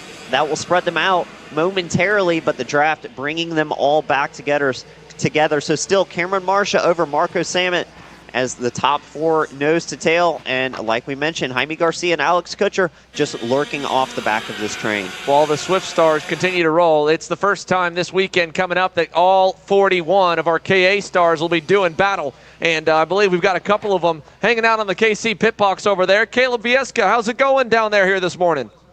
Thank you, Xander. I mean, here with me is Davin Roberts. Davin, you're under the Ryan Perry Motorsports tent. You have a lot of big names under your tent. I mean, Brandon Carr, Emerson Reed. I mean, what are those guys telling you, right, to try and coach you? You had a good heat, a pre-final, I'm sorry, keeping your nose clean, staying out of trouble. I mean, talk to me a little bit about your race. I mean, it was good. We just tried to stick with Carter and John and Austin. They ran smart races, and we got a fast kart. I think we can go win the final. Well, I mean, you were really quick. I mean, up in the top 3 all weekend long. You've been up there cracking into the top 3. I mean, coming into the final now. Coming into the final now. I'm sorry about that, you guys. Coming into the final now. I mean, you just have to keep your nose clean. You were telling me that you wanted to start on the inside because, I mean, you knew that the outside line wasn't, I guess, the best. So, I mean, just talk to me how confident you are starting on that inside line. I feel really confident. We're going to slide out into second place on the start, and then we're just going to see how the race goes from there. Well, there you guys have it. Davin Roberts looking optimistic for his final race coming up next. Thanks, Caleb. We'll go back to the on-track action of what we missed while we were away. Luckily, it wasn't all too much. The pack is still the same with Marcia poking the hole in the air. Now it'll change. Marco Samet through to the lead in turn number 1. He takes over the top spot. Marcia quickly slots on in to second. Maximo Karam back in the picture again on that white suit and the Paralyn chassis. He's close for P2, but I think, he wants it. He'll take it away, and Karen Marcia back to third. That's the lowest he's been all race long. Maximo Karam now sets his sights on Marco Samet for the race lead. After a not-so-stellar start there for Max McCarrum, he has recovered excellently, now finds himself all the way up into P2, just one driver in front of him, Marco Samet, who leads the field back towards the last couple of corners at this MCC facility. Just under 3 minutes plus 2 laps remaining in a 4-kart battle for the win. Yeah, through the left-handed hairpin, they're going to come around, like you said, with the timer just less than halfway. So Marco Samet leading at the second half of the pre-final isn't only where you want to be, but he's going to be a bit of a sitting duck right now because he got out in front, and now it's a big run, and all the way to the inside, Maximo Karam takes a huge head of steam to the lead. Cameron Marshall couldn't follow. In fact, he had to get on the binder so hard, Kai Mars gets around him for third. Kai Mars, after leading stages of this race, fell to fourth within the span of a lap, has sat there for a minute, now starting to find his way back towards the front of this group, sits in third currently, right behind Marco Samet. But it is the 1-4-6 of Maximo Karam into the lead here in Swift Stars. I'm curious of what the difference in pace is realistically for Jaime Garcia and Alex Kutcher to the leaders, because they kind of get close and then fade away every so often. As we're getting to the last few parts of this set. Oh, wow! Did that get tight? Kai Mars gets the door really slammed on his toes trying to get through on Marco Samet. And luckily, they both gave just enough room, but not an inch more to not have contact, because that was close, Simon. Yeah, they always tell us to leave a kart length plus an inch, and that was pushing the limits of that one. Very, very close racing here in the Swift Stars category, and Kai Mars finds his way back up into second. Marco Samet all over his rear bumper. Not enough to challenge for the lead, but maybe a pass for second. No, they're going to stay in line through turns 4 and 5, so still 4 karts fighting for the lead, and you see that second group right there of Jaime Garcia and Alex Kutcher trying to catch back up, and there's a great chance that they will as the time starts to tick down, 1.5 minutes plus 2 laps. So once we get down to 2 to go and these drivers start battling hard, I expect to see a 6-kart fight for the win here in the pre-final of Swift Stars. Here they come over the hill, and now look at this. Mars, late move, doesn't go into the left. Mokaram saw him coming. Now he's going to look to go in the hairpin. He's there, but Mokaram is not going to cut him any slack either. Kai Mars at this point, he's had every driver in this lead pack just try to close the door on him. And unfortunately, when that happens and the other drivers see it, they realize they can kind of, not respect you enough and keep closing the door. So now Kai Mars, at least he gets some help on the straightaway to get clear before that can happen. But when you're put in that position, Simon, and the bullies keep pushing you, sometimes the only way you get out of it is you punch them in the nose. You have to push back. That certainly was the case.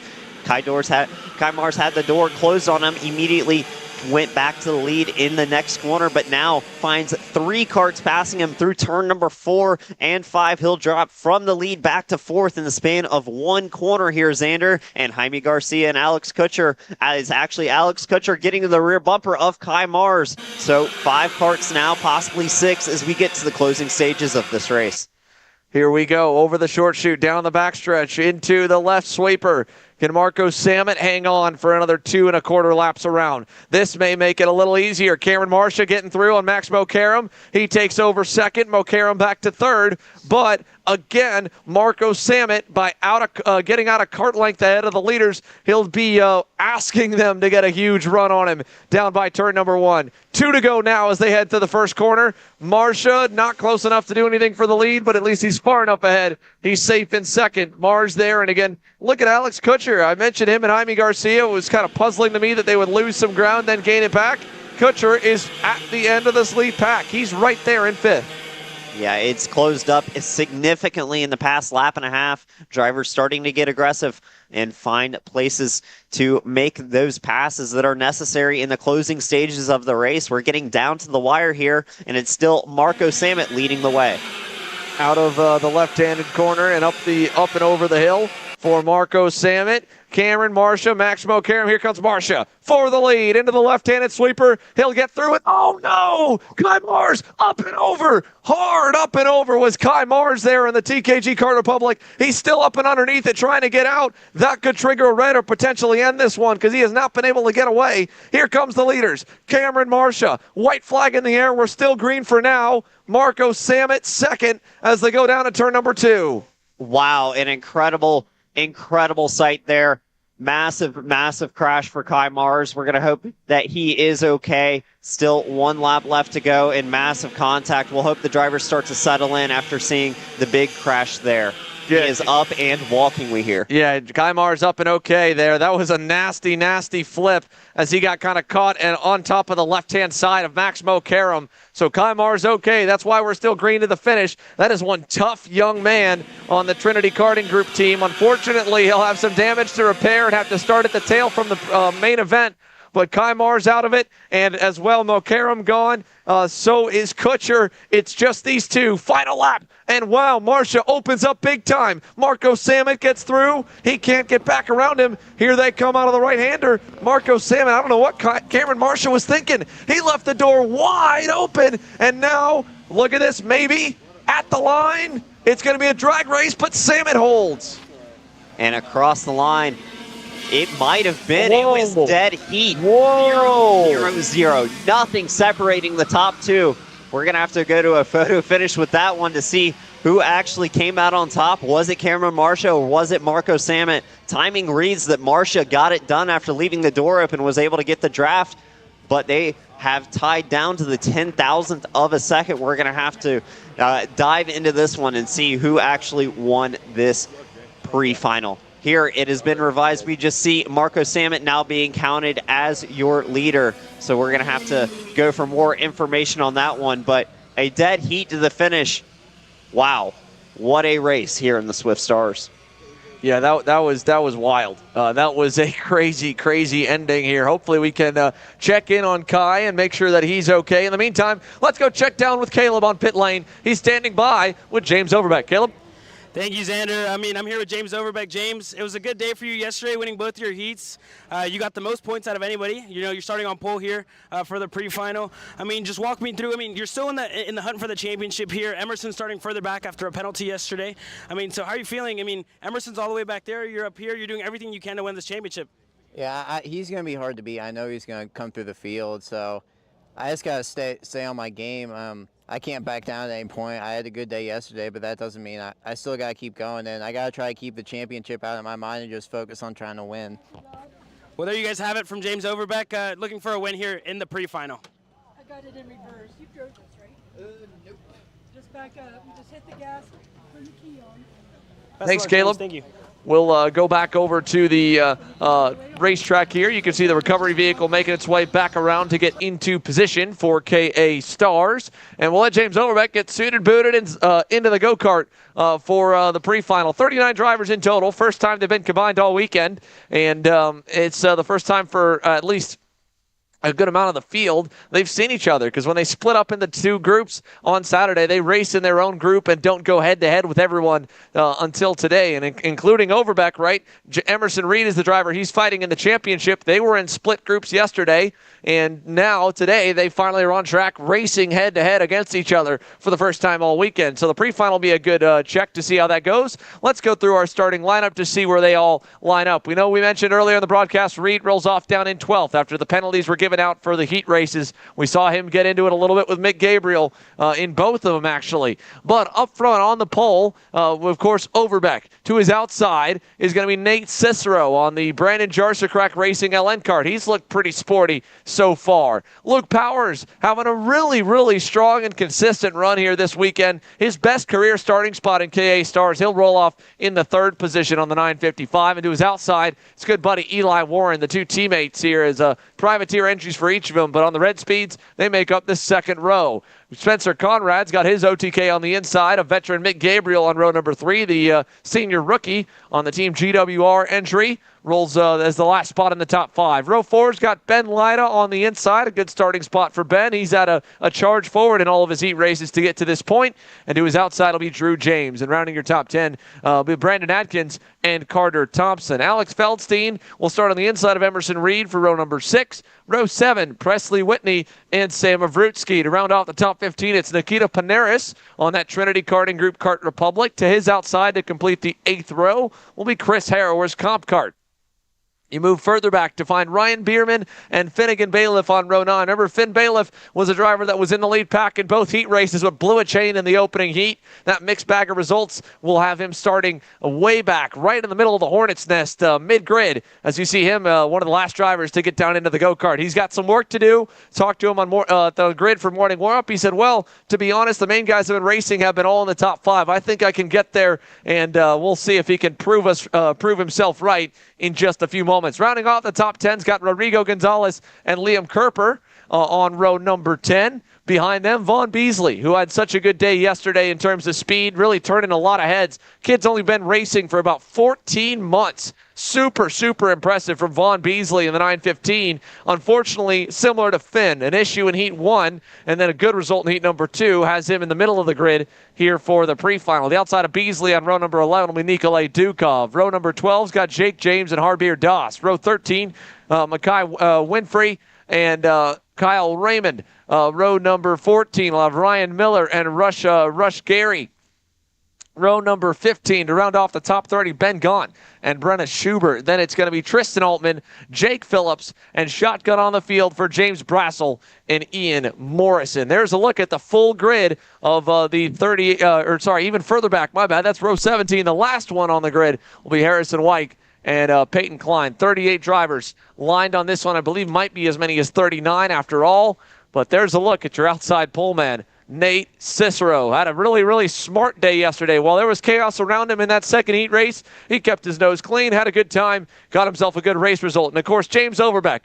What a way to walk off the season for this young man. A year ago here, he was just getting into the top 10. A month ago here, into the top 5. This weekend, he has a shot not just to break through and get his first KA Stars victory, it would also be his first career championship in senior competition. It would be a big run for him to not only do it for that reason, but to do it because it's home turf for James Overbeck. Grew up just a little bit down the road here in Cincinnati, Ohio. He and Emerson Reed actually both call the Motorsports Country Club of Cincinnati their home racetrack. So it's a home turf battle for the national championship in the Stars season here on Sunday. What a fitting way to end it. Two drivers at their home track fighting it out for the championship here in KA Stars.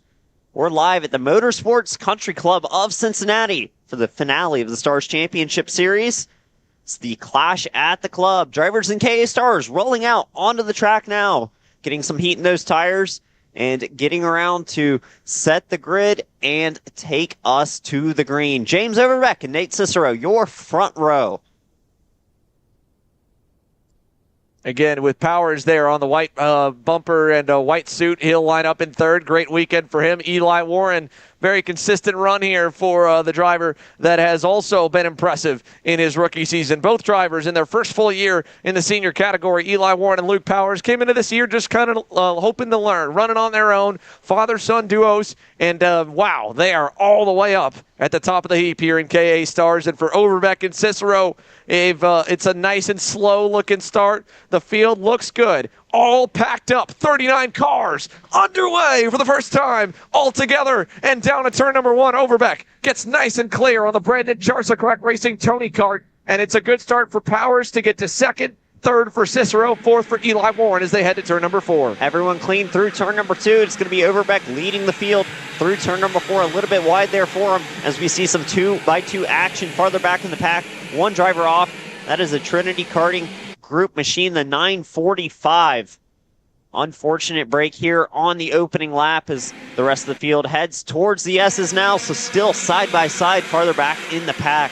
A lot of opening action to sort out positions and fight for the same piece of tarmac. But up front, James Overbeck leading through the left-hand sweeper into the last couple of corners of this MCC facility. They'll come back to the start straight to complete lap number 1. Luke Powers close there in P2. He's up to the rear bumper of James Overbeck. Here they come on to turn number 1. 1 lap in the books, and the full line of cars heads down to 2. Luke Powers just kind of riding in line. In fact, the entire path looks like it's all safe and single file. Passes are only a little bit further back. We got contact, though, way back in the field. One driver just absolutely pile drive the outside retaining wall. It's one of the Mike Doty Racing, Brandon Jarsacrack Racing entries here on the outside of the corner. Looks to be maybe the 938 of Ryan Miller, I think, might be the one that's out.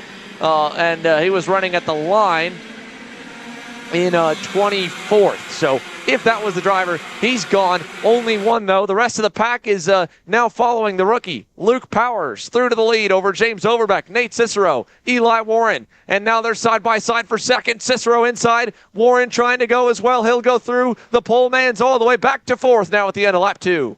And as the action continues to heat up, no one's sitting in line yet. Everyone racing, trying to make up as many positions as they can to start this one off. But as Luke Powers taking the early advantage, you see Overbeck down there with a big gap from him up to the top 3 already. That'll close with the help of the draft, but the driver's working through turns 2 into turns 3 and 4. We'll see a move down to the inside for P2. Nate Cicero is going to lose out as that move was completed there. Eli Warren now moves himself up in the red and black helmet. And it's the good buddies, Eli Warren and Luke Powers, and unofficial teammates there in the privateer camp. They are first and second in the KA Stars class. What a moment this has got to be for these two that have grown up together, raced together, trained together just a couple hours down the road at Newcastle Motorsports Park. And a year ago, they were battling in KA Junior. Now in their rookie seasons, leading the way in KA Stars here in the pre-final. A pretty cool story for them, but I don't think it'll last long. They don't have a big gap at all. And James Overbeck is looking racy to get back forward. He's on the bumper, and Nate Cicero. Watch this. Third place coming down the front straight away. We might see a move down in turn 2, Simon. Yeah, snap the pick while you can of these two out front because it has been changing every lap here at MCC. Drivers not content to stay in their positions. Everyone wanting to continue to go forward. Everyone staying in line. However, this time through turn number 4, still Powers over Warren, then Cicero and Overbeck. Your front row currently 3rd and 4th on track. Beyond those two there, you got Spencer Conrad in the 5th spot. Good start for Quick McGabriel there in 6th on the AEM karting entry. It's kind of a little bit between both of the groups right now. A few cars back from the top 5, a few cars away from 7th onward. And we saw a moment ago on screen Drew James making a move. He's on the charge, up to 7th right now, just ahead of Brandon Adkins. And look at this now, Adkins under fire. Welcome Emerson Reed. Remember we said he started 12th? Well, now he's up to 8th. And the Ryan Perry Motorsport driver is knowing that he needs to get as quick as he can up the leaderboard because 150 points are up for grabs for James Overbeck to try and snag here in the pre-final. And Reed needs to try and get as close as he can to take those back away from him. He's already made up 4 positions from the 12th place starting position up to 8th now. Emerson Reed going to work early in this one. He was so quick yesterday in those split group heat races, but unfortunate penalties there had him relegated down to the 12th place starting position for this pre-final. So his work has been cut out for him. But if the front pack continues to fight, then he has a good chance of at least putting his name in the hat for contention. He will be happy to see that Overbeck not in the lead of this one currently, sitting down there in P4. No changes in the lead pack so far here. Powers still leading over Warren. Nate Cicero third. James Overbeck fourth. Spencer Conrad, Mick Gabriel. Emerson Reed, I think he might have been able to get around Drew James. He has. There's the gold helmet, top of the screen. He now leads the second pack. He's up to 7th. Also charging through the field. We talked about Finnegan Bailiff starting 18th. Last time by, he was 13th. This time by, he's 12th. So Finnegan Bailiff on the charge forward as well as we go down to turn number 4. Man to 4, top group, single file. They're going to try and stretch their advantage just a little bit here. Emerson Reed's going to be on the hunt, though, the leader of that second group, trying to bring them back towards this lead pack. The lead pack staying single file. They'll head through the S's this time. Still, Luke Powers leading over Eli Warren.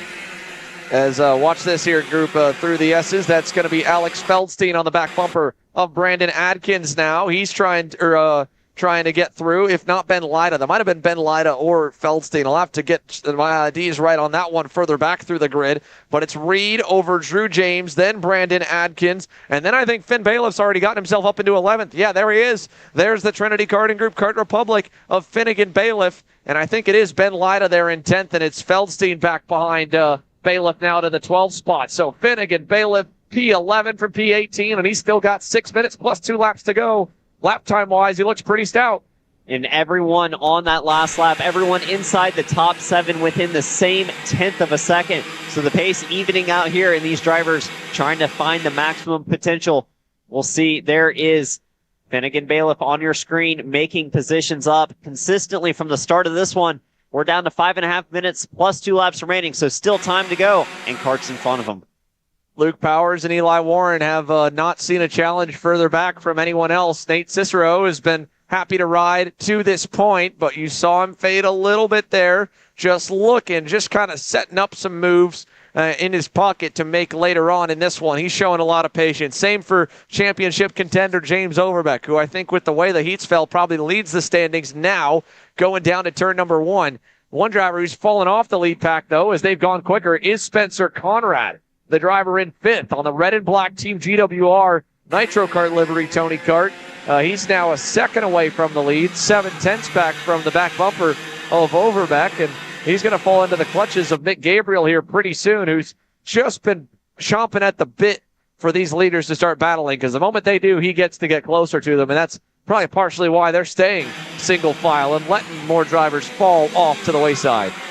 And the pace has picked up slightly there in the 59.2 second range, but the fastest lap on track and throughout the race was last time by Finnegan Bailiff in P11 at 59.0. So some fast times being turned farther back. The leaders comfortable in their pace. It is a 4-kart breakaway now. These top 4 starting to extend their advantage up to about 7 car lengths this time by. Still Luke Powers, Warren, Cicero, Overbeck. Overbeck fastest of the race last time by. And now we see the fighting breakout, and that is Eli Warren dropping back 2 spots. It'll be both Cicero and Overbeck making their way past.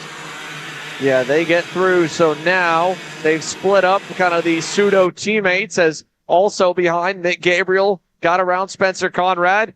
All the drivers realizing and watching that clock. It's getting lower and lower, less and less minutes remaining every time they pass the start-finish line.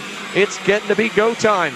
Nate Cicero has waited all race long to set these two up. How quickly does he want to dispose of Luke Powers and go to the lead? He knows Overbeck's right there with him, so if he doesn't go, James might go. But for now, the teammates, the Brandon Jarzacrack Racing team in 2nd and 3rd, are working together pretty nicely. 3 minutes plus 2 laps remaining. We'll cross the stripe this time. Still lots of laps left in this race. 6, 5 maybe, but they'll work through turn number 2. And Overbeck close on the back of Nate Cicero. No moves being made. The top 3 all nose to tail, and it's about a kart length back to Eli Warren there in 4th. Yeah, just a little bit back to Warren. I'm surprised he hasn't caught back up already to Overbeck's rear bumper. Granted, going to the high side, you might get a little bit of dirt on the tires. Takes half a lap to shake him off, but he should be clear now. So we'll see if he can make that gap up. Or is Luke Powers left to fend for himself? A 2-on-1 battle between the BJR drivers. Down to the left-handed sweeper. Cicero is really close right here. He could almost go if he wanted to, but he will not. He'll wait. Powers still leads. They're going to bottleneck a bit coming through just because how close they were on entry. That allows Eli Warren to get back close. And again, Gabriel and Conrad still just 1.3 back. Here's a move. Looking inside for the lead. Nate Cicero goes through in turn number 1. Overbeck tried to follow there. He's going to stick the move in turn number 2. So Overbeck taking a position over Powers as well. Had almost contact through turn number 1. They were able to get through cleanly, and then he decisively made the pass to the inside of turn number 2. And that'll shake things up just a little bit and will be a benefit to Mick Gabriel sitting there in P5.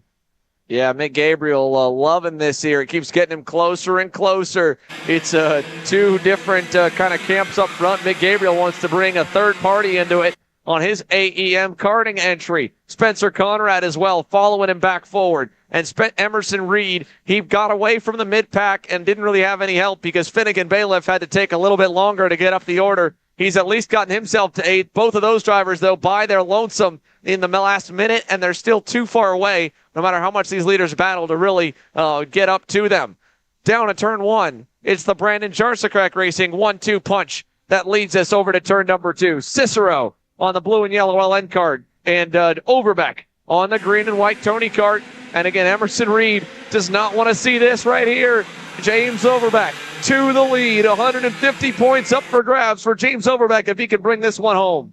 Yeah, this is definitely not what Emerson wants to see. He's been steadily making his way up, but has stalled out in that 7th position. As you see, the entire top 6 now getting fairly close to being nose to tail. Mick Gabriel and Spencer Conrad have attached themselves to the back of this group, so make it 6 karts in the fight for the lead of the pre-final in KA Stars. Here they come through the sweeper. Anyone going to duck out of line this time? No, we're all going to stay single file. That allows that keeps them all close, but still Mick Gabriel and Spencer Conrad eating up time even without passing now. At the line, the timer's almost at 0. Do we get another lap? Looks like we should. So 3 to go right now into turn 2. Luke Powers is trying to get back forward. He gets around Nate Cicero. Eli Warren will be next up as they come out of turn number 3. And this will give James Overbeck just a little bit of gap that he would like to see, about a kart length, so he doesn't have any pressure into turn number 4, is able to run a normal line. They'll head towards the infield hairpin. Still has a kart length advantage over Luke Powers, but it is decisively 6 drivers in this fight now as they head through the S's. Overbeck leading the way, coming to the 2 to go next time by. Yeah, over the crest now. James Overbeck, a car length back to Luke Powers, who led for the first half of this one here. He's had such an impressive run this weekend. Coming out of the right-hander now, it'll be the double sticks at the line. You can see Emerson Reed is licking his chops there just behind the pack. He's so close on that RPM Tony kart. 2 to go, though. Overbeck leads his championship contender back in 7th through turn number 1. Luke Powers a car length away. And is closing up through turn number 2, but no defensive lines offered and no moves made. We'll see as they come to turn number 4. Time is ticking down. When is the action going to break out? Everyone running the normal line. Again, no defense through turn number 4 into the infield hairpin. Still everyone single file. The action has not kicked off yet, but it should here shortly. A lap and a half to go here in KA Stars. James Overbeck's going to have pressure right here. Luke Powers doesn't pull the trigger in the left at the top of the S's, but he's close enough now. Had been about just a half car length to car length too far back to make a move. Overbeck knows it. He blocks low through the left. Here comes Powers again. Overbeck narrow there. Takes that spot away. Look at this in the right-hander. Luke Powers gets through, but he cooks it on the exit. And Eli Warren to the outside. They're all side by side down the front straightaway. 2 abreast. White flag in the air. It's James Overbeck who leads. But Eli Warren, big run. He'll get to 3rd. Gabriel to 4th. Conrad wants 5th from Cicero as well. And Cicero going to get freight train there from the inside. He's just barely going to hold on to that 5th place position up front. It is James Overbeck not defending into turn number 4. Still running that normal line. You got the 3 karts and then just a bit of a gap back. But Eli Warren sitting there in 3rd. Luke Powers in 2nd. But James Overbeck man in contention for a championship here this weekend, heads through the S's as your leader. Eli Warren now is probably the best sight. Luke Powers could see a sight for sore eyes, if you will, because he's got his Cal Ripken Jr. right behind, ready to slingshot engage, coming to the checkered flag. Let's see if he can use it. Overbeck's got a big gap here, coming into the left hairpin, over to the right. Luke Powers defends a little bit. Warren's going to have a run on him, but I don't think they'll be close enough. James Overbeck, maximum points here as they come to the line. What a run. He wins the pre-final over Powers, Warren, Gabriel to fourth, Cicero fifth, Conrad sixth. Reed gets seventh, Bailiff eighth. And look at this battle at the stripe. Drew James, Ben Lyda, Nikita Panaris, Carter Thompson all fighting for the top 10. They end up with James in ninth, Lyda 10th. Panaris just a couple hundreds back in 11th over Thompson. Alex Feldstein falls back to 13th. And then Vaughn Beasley, a good drive forward. He goes from 21st to 14th ahead of Rodrigo Gonzalez. Tough race for Emerson Reed. Sitting there, no man's land, no help, no draft to get to the front. Just about a second back. Watching James Overbeck, his rival, go and win the pre-final and take those 150 points. Check this out here, top of the hill. That's Brandon Adkins on the final lap, the 907. That was running in that second pack with the likes of Drew James and Ben Lyda. He's there at the top of the hill. Must have had something happen coming out of the S's, maybe a broken chain for Brandon Adkins. So he'll go all the way to the rear. And after such a good weekend for the veteran, he'll have a long way to go forward. So with Brandon Adkins out, let's go back down to the grid here with Caleb Vieska, because Pro Stars action is going to get underway here shortly. Well, thank you very much, Xander. I got a couple reports here for you. Vincenzo Saraceno starting 20th. He was able to move up a couple of spots. Robbie Bajoso, he's going to end up starting 11th. He got DQ'd in heat number 1 for his hair, so he's starting all the way back in 11th. I'm going to catch up here a little bit with Colin Daly, the fastest man in the Caribbean. Colin, I mean, it's been one of the most difficult weekends for you of the season. I mean, you were able to get the win in Pittsburgh, but it's been a difficult weekend for you. I mean, what are you missing here? A little bit of seat time, I think. We're struggling, only 5 sessions. First time at this track, we have no data here, so it's all a learning curve. Sounds good. Well, best of luck in this heat race. We're going to move further up on the grid to Gavin Bailiff starting on the outside row. We've seen the outside row been, I guess, one of the hardest starting spots in shifter. I mean, compared to USPKS, the outside row just has been a little bit tricky for you this weekend. I mean, but what a move by you yesterday. Let's go back to that, right? You got to move on one of the Magic carts. I mean, what was going through your head during that? Just trying not to lose the spots. Needed it for the pre-final starting position. Should be good to do it again today. Sounds good. Well, best of luck to you, Gavin. And that's all I have for you here, Xander. Robbie, we're going to look for him moving up, as well as Vincenzo Saraceno. It's going to be Talon Yockel starting on pole position. We've seen him have some great starts. And all the action is getting set to get ramped up here. Back to you, Xander. There's a great look at the number 2 plate that's getting set to roll off here as he tries to chase a championship for the very first time. Talon Yockel, again, enters this weekend with it already mathematically locked up. Just needs to wrap up another good day of action, and it's all getting set to go green here in a few moments. Pro Stars on grid. K Stars wrapped up. OKN Stars will follow when we come back here from MCC.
Here at MPG Motorsports, our main goal is to provide the best pathway into professional motorsports for our entire team, drivers and mechanics alike.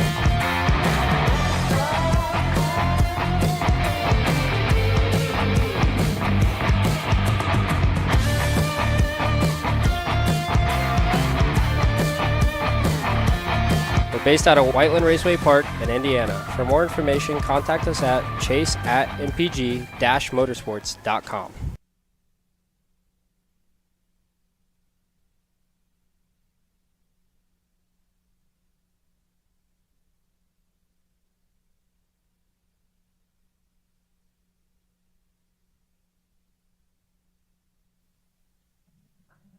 So the Pro Stars drivers are onto the racetrack here with Yockel and Gavin Bailiff making up row number one. We talked a lot of praise about Michael Riccio yesterday over the impressive drive he had. In fact, he got so close to being able to put himself on the pole here for the main or for the pre-final. He'll roll off in third. Behind him or alongside him will be Charlie Steins, who's also just been right on the cusp of the leaders all weekend long in that GP kart machine. Justin White will start to the inside of row 3 alongside Colin Daly.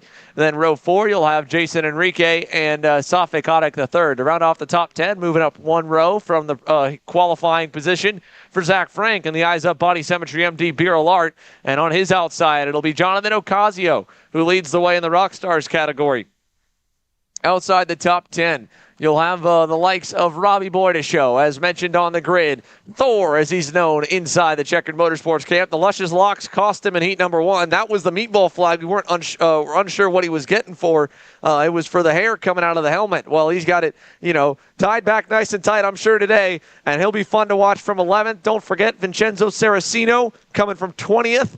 He said A.J. Myers went last to first here last year. It can be done. They've got to start it right now when we get set to go to the lights. Talon Yockel, Gavin Bailiff, and the Pro Stars field. Oh no, Charlie Steins is stalled, but I think it's too late at this point. We're going to go green, and he's got the entire field stuck behind him, and Colin Daly still can't get out from underneath them until the whole pack goes by. Wow, what a mess of a start there. That's going to hurt Colin Daly terribly. He was looking to improve on his runs from yesterday, but a tough break, that's going to change the order up massively. But Talon Yockel getting off to an excellent start, has a nice lead over his counterparts in second, third, fourth, and fifth there, who are all running nose to tail. Nice start. He is gone.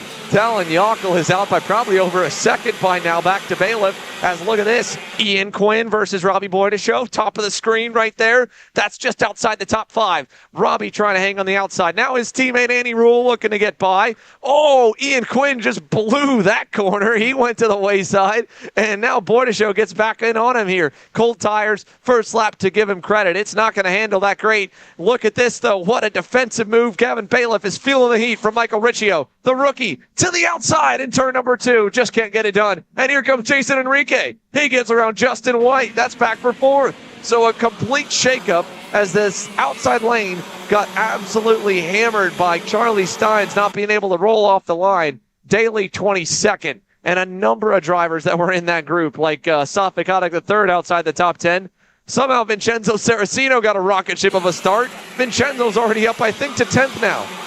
What a shakeup from the racing we saw yesterday, where both heats were set by your qualifying time. So we got kind of the familiar faces up towards the front, but not so in this pre-final. The action kicked off early with that mess of a start there. Charlie Stein's not able to get off the line, stalled prior to the start, and that has let a few names work farther up the grid than they had yesterday. See a move from Robbie Biroso down to the inside. He'll make the move into turn number 1.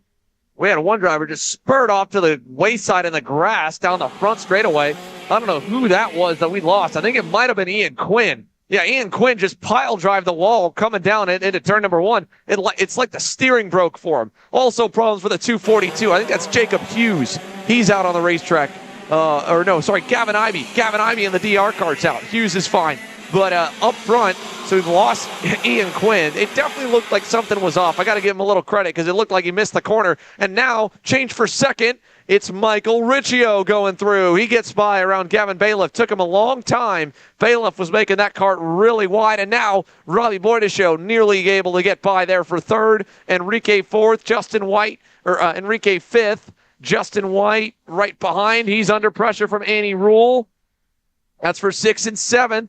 Crossover, not going to happen in turn 2. Rule on the bumper, and look at Bailiff versus Boydishow. Side by side for third. He fends him off again. Some hard battling early in this one. Still 9 minutes plus 2 laps remaining, but these drivers not settling in at all. They are going for broke here, making every move they can. Robbie Boydishow going toe-to-toe with Gavin Bailiff there. When we looked back a lap ago at this second group, I was wondering if there was an issue with Talon Yockel, but no, he just has such a big lead that he has disappeared from the screens up to 4 seconds ahead of this field early in the race. Robbie Boydishow able to get by as well. I think there might be something amiss right now for the Trinity Karting Group, Kart Republic of Gavin Bailiff, because he is dropping like a rock. I mean, they're stacked up behind him, and it's just like a line of cars waiting to get around him. Here comes Jason Enrique down the front stretch. He'll go by. That's for fourth now. Bailiff crosses him over. He's just fighting for his life, and so is Annie Rule to keep Justin White behind after getting around him for the 6th position. So he's by, and meanwhile, look who's joined. He started 20th. That's Vincenzo Saracino in the number 1 plate. Has gotten all the way back up to 8th at the end of this group here. And remember, Colin Daly had to go all the way back to last? Colin Daly, the flying Jamaican, is flying right now because he is really starting to claw his way up the grid. He's up to 10th on the DR kart. Wow, from dropping all the way to dead last, not able to get around Charlie Steins at the start there, he has certainly made up a ton of positions and a lot more action happening just a few places in front of him. You see Andy Rule and Justin White still going side by side through the last couple of corners, and this fight behind Gavin Bailiff has been intense all race long. Still 7 minutes plus 2 laps remaining, but the action has been kicked off from start to finish. It has been wild here in Pro Stars. Yeah, through turn number 4 here, Gavin Bailiff with Enrique back at least a car length. He should be safe into the infield hairpin, and Enrique's got to worry about Annie Rule because she has been just inching her way up the grid. Not as quickly as maybe Thor, like Robbie Boydishow or Michael Riccio, but she's right there. All the magic carts looking sporty inside the top 10, that is. And if she can get around Enrique, that'd move her into the top 5 and on the inside of row number 3 for the final. So 4th, 5th, 6th, 7th, 8th, all right there. And it's only about 3 to 4 seconds back to Colin Daly. Look at Vincenzo Saracino. I don't know if a lot of people caught that top of the screen. He had the left front tire up and off the ground. He was in a little bit too deep, and the rear end stepped out on him. But now look at this up here. Enrique gets 4th, and this time, no crossover.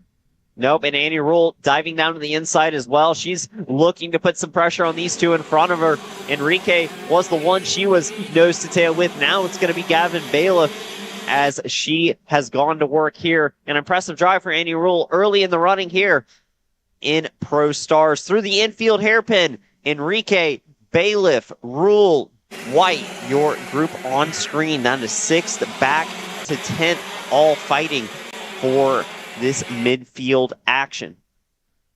So with Annie Rule on the bumper of Gavin Bailiff, let's see if she can make her pass a little bit quicker than Enrique did. Took Enrique a few laps to set up Gavin to get it done, and 1 failed attempt, 1 successful attempt.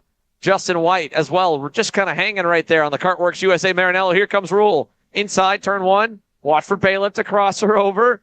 He does. He's got a nose. Inside. Oh, a little bit of a hip check as Rule tried to shut the door. And now, hello, Justin White. He'll pick up 2 of that and say thank you very much. Boys and girls all go through and take over the 5th spot.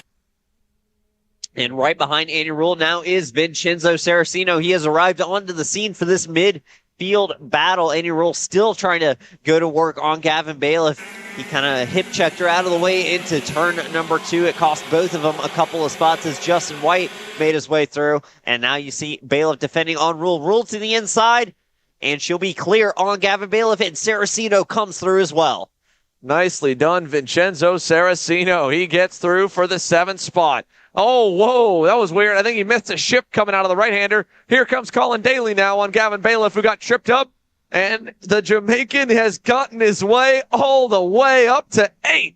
What a drive from Colin Daly. And he's not done. There's still 4.5 minutes left. He's turning some of the fastest laps of the race right now. He's catching up very quickly to the next group, the rest of the top 5. So what a recovery drive. Colin Daly is now almost back to net neutral here on the DR North America machine. And that'll be a bit kind of a bittersweet taste, I think, by the time he gets to the scale line to know how fast he is, that he was able to get back to be good and feel good about the drive at the same time to also think, man, we were that fast, we could have gone up there and fought for the win. It sucks the way that start happened for him, but you have to be proud of what he's done since then to come from dead last all the way back up into 8th as it sits, and he's not done yet. There's still 4 minutes plus 2 laps remaining, so we'll see if there's more work to be done from the Flying Jamaican. And 2:27 to Colin Daly. Cross the line this time, now getting to the rear bumper there. We'll see the battle through turn number 2 is Colin Daly and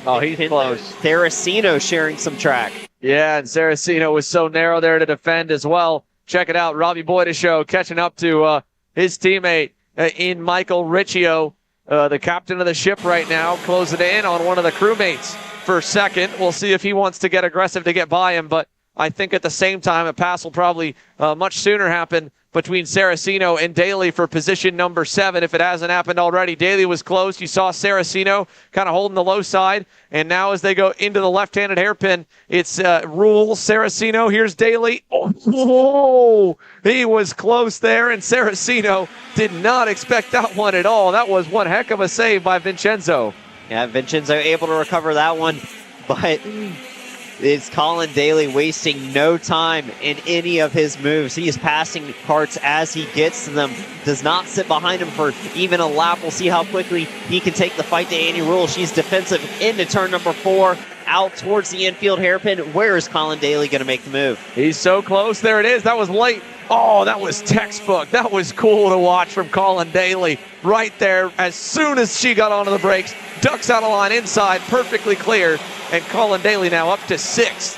And he's got himself exactly back to where he was starting at, on the outside of that 3rd row. So we're back to neutral for Colin Daly, but he's got room to catch a few more because with Gavin Bailiff having problems and dropping back, he knows he's at least a little bit quicker than potentially Jason Enrique and or Justin White. White is only about 1.25 seconds up the road. Here's a look back up at that battle for second. Michael Riccio, Robbie Boydishow. Knowing Robbie here, I don't know if he's going to make a move if he really doesn't have to at this point. I would think he's probably just going to ride behind his teammate, let him start on the front row, and give himself the inside row too. Absolutely. I mean, as it sits, this is a fantastic pre-final for the entire Magic Kart lineup. It's a Magic Kart 1, 2, 3 with Talon Yockel leading the way by almost 6 seconds now over Riccio and Boydishow. And then even Annie Rule back there in 7th, a strong run and a lot of fighting action happening. She's holding on to the bootstraps of Colin Daly as he continues to fight his way forward. We have 1 minute plus 2 laps remaining, and action still happening across the track as Bailiff and Saraceno now going at it. Yeah, here they come onto the front straightaway. 1 minute plus 2 laps to go here still. There's a look at Boydishow and Riccio, just 2nd and 3rd, kind of logging laps. And like you said, overall for the Magic squad, well, you can't talk about them without talking about the leading man here today. Talon Yockel out in front by nearly 6 seconds right now. And we heard him yesterday in the interview when he sat down with Caleb. He said, well, even though I've got the championship locked and just got to kind of keep my nose clean, no DQs, nothing crazy to throw it away with the mat that's already out and up before this weekend. He's like, that's no reason to slow down, no reason to slack off or coast. I'm going to keep pushing. I'm going to find ways to better myself and go faster. And what a weekend it has been for the number 2 plate of Talon Yockel to a very, no question, really, if he's a deserving champion at this point with this kind of performance he's put together. This has just been awesome to watch, awesome to see the progress, and such a great personality on Talon's shoulders as well. I mean, he's just been so humble all year long and so happy to be running every weekend. I mean, it's very rare you find him in a downbeat mood. He's just a good guy to talk to on the racetrack, at the racetrack, hanging around, and it's cool to see the nice guys win one. And I can't I can't speak enough to how much this year has been amazing for Talon. We've seen him improve throughout the year. He's gotten stronger every weekend he showed up, and it's finally coming to a head here in the championship finale for the Stars Championship Series, checking out by 6 seconds in the pre-final over his teammates, who are on screen there still. The battle, Riccio, Boydisho for second and third. Yeah, and as you can see the gaps on the left-hand side of your screen, I don't think we'll see any other kind of battles, at least inside the top 10 before this one's all said and done. Colin Daly, while he was charging a good bit, he's still about a second and a half away from Justin White and Jason Enrique for fourth and fifth, so 6 maybe just getting back to neutral, and at least then he's still got a decent spot, and he's starting behind Jason Enrique in the main event, who hopefully he doesn't stall it off the line. But that's some good confidence for him. Gavin Bailiff, by the way, he got back around Vincenzo Saraceno, so up into 8th for Bailiff on a really rough pre-final. I don't know what went sideways on the Miami-powered Kart Republic for Trinity Karting Group, but there's definitely something amiss for him to be 16 seconds back here at the drop of the checkered flag to this guy, Talon Yockel. So whatever it is, hopefully they're able to sort it out in the lunch break. In the meantime, Talon's headed for the white flag here. 1 to go for the number 2. Soon to be, in a couple hours, the number 1 plate for 2024. Across the line through turn number 1 for the final time. Heading towards turn 2, a big braking and passing opportunity, but there's no one in sight. 6.3 seconds the lead for Talon Yockel last time by.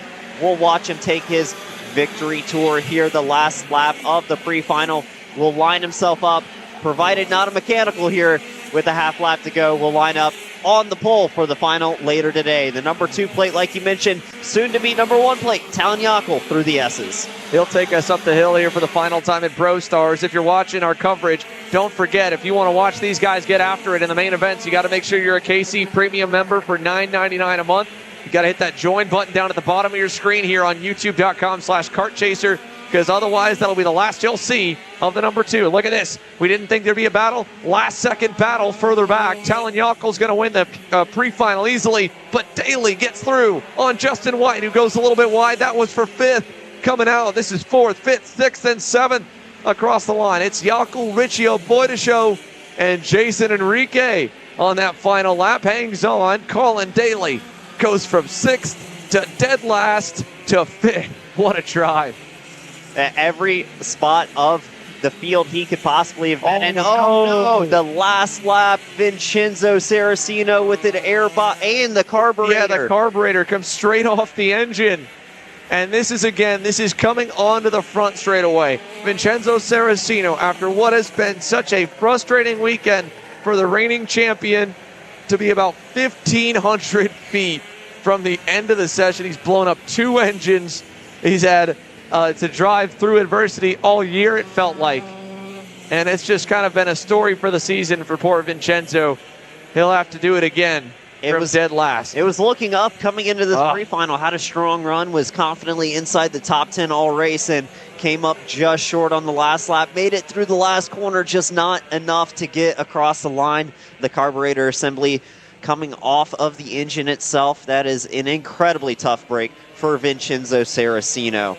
But up front, it was the 3 Magic Karts taking the lead and the pre-final win, with Talon Yockel leading the way. Coming your way will be the OKN Stars, our last pre-final before we get to final action this afternoon. They are on the grid and getting ready as we watch the last of the few karts coming through here in our Pro Stars category. Speaking of OKN Stars, well, they're on the grid and getting ready to go. We chatted with a few more of the contenders, including superstar Brandon Jarskak Racing driver Henry Wheeler. Let's hear what he had to say at the end of Saturday. A very strong one at that for him. Henry Wheeler, not a bad day for you. Did you win Heat 1? Yep. All right. Henry Wheeler, not a bad day for you. 2 Heat wins for you as you, I guess, try to keep your championship hopes alive. I mean, just walk me through your day. Seemed like it was pretty good. You were wheeling it out there. Yeah, it was a good day. Was fast all day and been good all weekend and had good power, good go-kart. Haven't really done much, so it's been good so far. Sounds good. I mean, can you carry this pace into tomorrow? You've been super quick all day. I mean, can you do it again tomorrow? Yeah. Hopefully. I mean, I don't think much will change. The kart's still fast. I think we still got room even if the grip comes down more, so I think we're still good.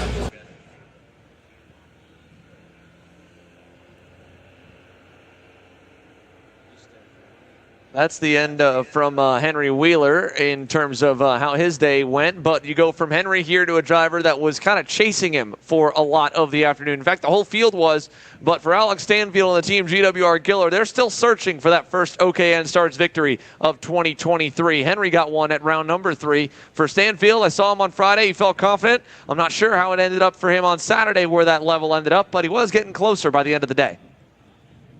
Welcome to the Saturday Thoughts podcast. My name is Caleb Vieska. Joining me here is Alex Stanfield.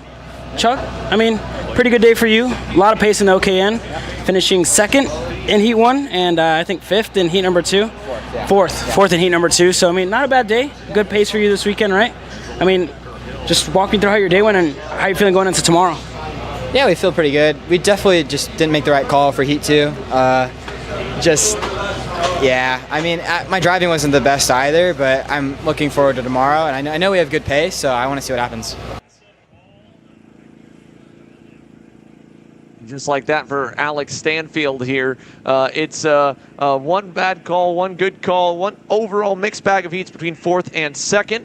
Lastly, on the drivers on our list here, Nick Terlecki was leading laps in heat number 2, dropped a tire, then went wide, came back, fought his way through. He's had probably the most speed out of any OKN Stars weekend thus far in 2023. Let's hear from him at the end of Saturday. All right, we're here with Nicholas Terlecki watching video from his race. Nick, not a bad day of racing for you. I mean, good pace today, right? Yeah. Just walk me through your day. I mean, how was it? You were wheeling it out there. How does it feel? Yeah, feeling pretty quick. That final I was, in the lead, but just had a little kart malfunction and a little driver error. Drove off the track, lost some spots, but, put my head back down to keep digging, catch back up, and then, that's what I did. So, feeling pretty good going in tomorrow. Yes, I mean, resetting into tomorrow, right? Another whole day of racing. I mean, like you said, you're resetting, getting ready for tomorrow. I mean, do you feel like you were missing anything in the kart? Anything you guys found, I guess, in the last couple of hours that we've gone cold from racing? I mean, anything else you think you can improve going into tomorrow? I think it's just mostly the person sitting in the seat right now. Kart's feeling really good. I feel really good, and as long as I, just drive my line, not make mistakes, and I should be able to be on the top podium tomorrow. All right, I don't know whose carburetor this is, but Nick, I mean, how often are you thinking about the Roman Empire? Probably not that often. Why not, bro? It's just, especially.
Engines have come to life here as they leave the grid, and we will bring you through where they all start. We heard from those drivers earlier throughout the broadcast, including the likes of course, Alex Stanfield and Nick Terlecki here. Henry Wheeler will lead us off alongside Stanfield, with Terlecki starting 3rd and Brandon Carr, the championship points leader and provisional champ if all things go well. I believe just off the pre-final alone, if he continues that top 5 pace. At minimum, it should be just starting finishing inside the top 10 in the final. He's got a nice lead overall. Row 3's got Finnegan Bailiff on the inside. He was just barely a factor in the second heat race, but he was close. Definitely closing in on the OKN. Said he likes the package. Feels pretty good about it. Been having fun driving it all weekend, and double duty for Finn. A good run in the KA heat. Put him in the top 10 there. Let's see if we can get into the top couple spots here. Alongside him, Eli Fox and the rest of the field are in the boxes, and we are green down at turn 1. Look at Alex Stanfield. Oh, again, around the outside. He'll slingshot through to the lead. Impressive start for Stanfield, able to cover off the move into turn number 2 as well. So a rocket ship start from the outside row takes Stanfield into the lead through turns number 4 and 5. The field single file as they start to settle in. Is Henry Wheeler sitting there in P2. Through the red 171 corner we go with Terlecki third. It's Brandon Carr fourth, Bailiff fifth. Eli Fox is close there in sixth on the GP cart, and then a little gap further back to the rest of the pack here. Remember, Aiden Fox, by the way, who starts tail end of the or near the tail end of the field, rolled off in the 9th position. He had a failure running inside that lead group yesterday, so keep your eye on the Fox & Son Karting LN cart to make some hay. There he is right there in the blue and orange colors as he trails Josh Holtz on the Holtz DD red speed. Big run for Aiden coming down the front stretch, but again, the 15,000 RPM rev limiter, I was talking with Stanfield a little bit. He said you're almost on it when we get to the start of the tram lane. So you won't see a whole lot of passes down by turn 1, maybe one because Brandon Carr has been able to be on a little bit lower gear than the rest of them. But everyone's been so evenly matched. It's been tough for them to make some passes. The parity's been pretty good across the board, and that's why that start is so critical. And Alex Stanfield knew it, and now he leads us over to the S's once again here on lap number 2. And we had 2 great examples of the different types of racing yesterday in the 2 heats for the OKN Stars. The first heat, a very calm, collected manner where nobody really made too many moves throughout the race. We waited till the end, and there was a move here, a move there, and then the breakout fight of the heat number 2 yesterday as we already see a fight for the lead. Henry Wheeler to the inside of Stanfield. Terlecki's going to come through, try and come through as well, but that's going to change up the lead. Henry Wheeler now back to the point of this one. They are nose to tail heading through 1-2. And Stanfield wanted to push, but I don't think he wanted it going into the corner from Terlecki. You saw him tap his helmet, and then Terlecki pushed him all the way to the point. Stanfield went wide. Now Terlecki under fire. He has to go to the inside in turn 4. Kind of gets into the door of Stanfield, lets him go. Stanfield hangs on to second. And meanwhile, Brandon Carr's there. He's like, all right, you've done it enough. Oh, no, never mind. He looked like he was going low to pass. Ended up going low to defend from Finnegan. So no net change except for a huge gap now for Henry Wheeler. There's Carr. Wow. Late move inside of the S's. And Alex Stanfield by himself just drove it off the racetrack at the top of the hill. It's Finnegan Bailiff now to P2. And look at this. Terlecki back on Brandon Carr. He gets back around him. And all the while, Henry Wheeler is just checking out as Eli Fox gets around the points leader now. Yeah, and Brandon Carr losing a couple spots out of that exchange. And Eli Fox through on him. We'll see a move down into turn number 1. Carr to the inside. He'll get back through. And more action in turn number 2. Even Aiden Fox getting into the action here as they work through turns number 2, headed to 4 and 5. The whole field single file nose to tail at this point, but there's not much of a gap separating any of them towards the infield hairpin. The action heating up already here in OKN Stars for the pre-final. As they go over through it. Luckily, the time, this still happens so quickly that, oh, wow, now Keegan Bosch, the next driver to make a mistake. He drops a tire off the racetrack. He'll lose a spot to Aiden Fox, so move Aiden now up to 7th. And Keegan under fire from Josh Oates for that 8th position, or Eli Fox for that 8th position. No, that's 7th, sorry. With Eli Fox all the way back, it's Aiden Fox into 6th, Brandon Carr 5th, Nick Terlecki 4th, Stanfield 3rd, Finn Bailiff 2nd. All of them 2 seconds back from the Brandon Jarsacrack Racing LN card of Henry Wheeler. Henry Wheeler made his move at the right time because as soon as he made that move, the action kicked off, and he was able to wave goodbye to the field as he checks out to a 2-second advantage. You see more action there as Brandon Carr diving down the inside. He'll make the move in turn number 4. Yeah, good pass by Brandon Carr. Terlecki now, a little narrow there. He had a weird bump. That was wild to watch. He kind of jumped and almost bucked the front tire up in the air going into the red 171 hairpin, but he's got to worry because Aiden Fox is still right there, even after that whole S's section didn't pull away from him any further. So Aiden's charge forward almost to the top 5. Just not close enough here. But again, what's been so interesting is the right-hand hairpin here is almost better for these guys to pass into than the left because they're at the edge of the power and they're not really getting a lot of run into that left-hand corner. At the same point, there's so little bottom end that where we saw passing in that right-handed hairpin onto the front straightaway is asking to get crossed over in KA and Mini and Micro. In OKN, nobody's been able to really pull off a successful crossover. So if you pass a guy in a slow turn before a straightaway, he's got no choice but to just push you or line up behind you every time through. It worked for the lead for Henry Wheeler on Stanfield, and even then Terlecki tried to cross over both of them. He ended up going absolutely nowhere. So if I'm watching this race or paying attention at all, the key corner I think that I need to block in if I'm the leader or pass in if I'm anyone trying to make up ground is that last hairpin before the straight. Yeah, in a lot of the places where we see the passing action from your KAs and some of the other classes here this weekend have been places like turn number 2 and off these long straights. But when you cap out your RPM, you just can't get that pull in this OKN Stars category. If you're already at the limiter, there's not much more you can ask of your kart. So some of the typical passing zones are more difficult in this category. You have to get creative and look for places to pass, like Brandon Carr at the end of the S's, making some diving moves there. Yeah, that's been impressive to watch. He loves getting to the inside there. He's used that move probably more times than anyone else that we've seen at the MCC Kartplex is coming through. It looks like there's maybe a little bit of an issue for Keegan Bosch. He lost some time to Eli Fox for 7th and 8th.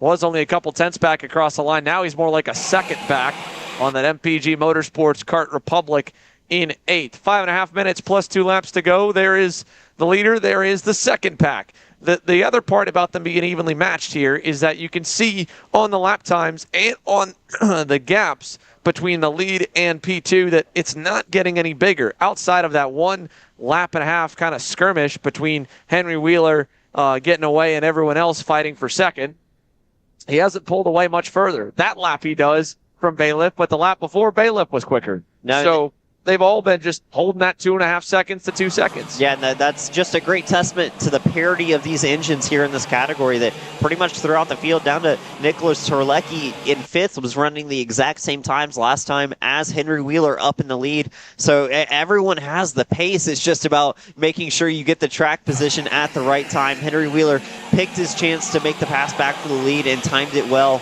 as he now enjoys that 2.5 second advantage. And despite everybody else being the same pace, they're just too far back to make a dent in his gap. And as you see, Finnegan Bailiff running comfortably there in P2. However, he's got a line of drivers behind him, starting with Alex Stanfield. Yeah, Bailiff, I think, lost some more time this lap. Here comes Stanfield on the GWR Gillard. How much more did he eat in the gap? It was 0.5 second. It's now down to 0.3. It's up to 2.7 seconds of the lead. Kind of proving me wrong a little bit as Henry Wheeler. I said he was kind of holding even to the guys behind. He just added another bit to the margin. Well, is it so much that he's adding to the margin, or Finnegan Bailiff is falling off? Because if you go down through the timing in the rest of the field, they are matching Henry Wheeler's times. Brandon Carr, Nicholas Terlecki, Aiden Fox, all dead even with your leader's pace. So I think that it is an issue of Finnegan Bailiff just losing a little bit of speed and the rest of the field starting to drive up towards him. Bad time for that to happen, too, because there's still 4 minutes plus 2 laps to go in this one. So Finn Bailiff might go all the way back to the tail of this 5-car pack if he's not careful. Alex Stanfield's already onto the bumper now as they come onto the front stretch. And Brandon Carr, who got shuffled way back early on, is now within a couple car lengths to get to second. And finishing there would put him probably close enough on points to really relax in the main event. But losing a good amount right here could all of a sudden make that main a little bit spicier, with Henry Wheeler getting the full max 150 and Brandon Carr only getting 4th, which I think is around 120. Yeah, it would definitely make a big difference, and we'll see as Alex Stanfield looking racy here behind Finnegan Bailiff, and he's got a charging Brandon Carr as well. And wow, what a launch out of the infield hairpin for Stanfield. Felt like he had all the power in the world coming out of that corner. We'll get straight to the rear bumper of Finnegan Bailiff. Not going to make the move this time, but a move just a little bit farther back. That'll be Aiden Fox diving down, and he will make the move confidently on Nicholas Terlecki. And now it has happened. Stanfield and Carr through on Finnegan Bailiff. 3 minutes to go. He's still not done yet, fending off any charges. Terlecki and Fox are close. Eli Fox and Keegan Bosch top of the screen should be a little bit too far back. But Alex Stanfield gets himself back up to the front row now. And Brandon Carr wanting to take that from him, maybe, because he saw Stanfield be able to rip the outside on every start and get to the lead. And I think Brandon Carr, with that alternate gearing that he's running compared to most of the field, might be the only one that could try to really take the fight to Henry Wheeler. Stanfield looks close. I just don't know if he's fast enough still to do it. We've seen it time and time again here where he's been able now 2 out of 3 of the race sessions so far get the jump on Wheeler off the line, and then Wheeler gets back around him, and there's nothing he can do but watch him drive away. And we may be thinking about the final later today already, but the action's still not done here on track. Brandon Carr to the inside of Stanfield. He's going to make the move stick, so up to P2 for Brandon Carr. Action still live and racing here on track in the OKN Stars pre-final. Now Brandon Carr up to P2. Minute 30 seconds to go. Bailiff all of a sudden with some new life now with that pass made. So Finn Bailiff, can he kind of turn the wick back up, get himself back into third? He's got a run going to turn 4, but he kind of got a little bit sideways out of 3, so nothing there, stalls out. Aiden Fox still charging as well. He'd love to get himself onto that second row, maybe even that first row if he gets all the way to the front of the train. That'd be a great turnaround for his weekend after having the issue in the end of heat number 2. So we'll see if the Fox and Son karting machine can get around first up. The Kart Republic of Finn Bailiff. He's on the bumper, looking low, on the short chute, bounces the limiter, tucks back in.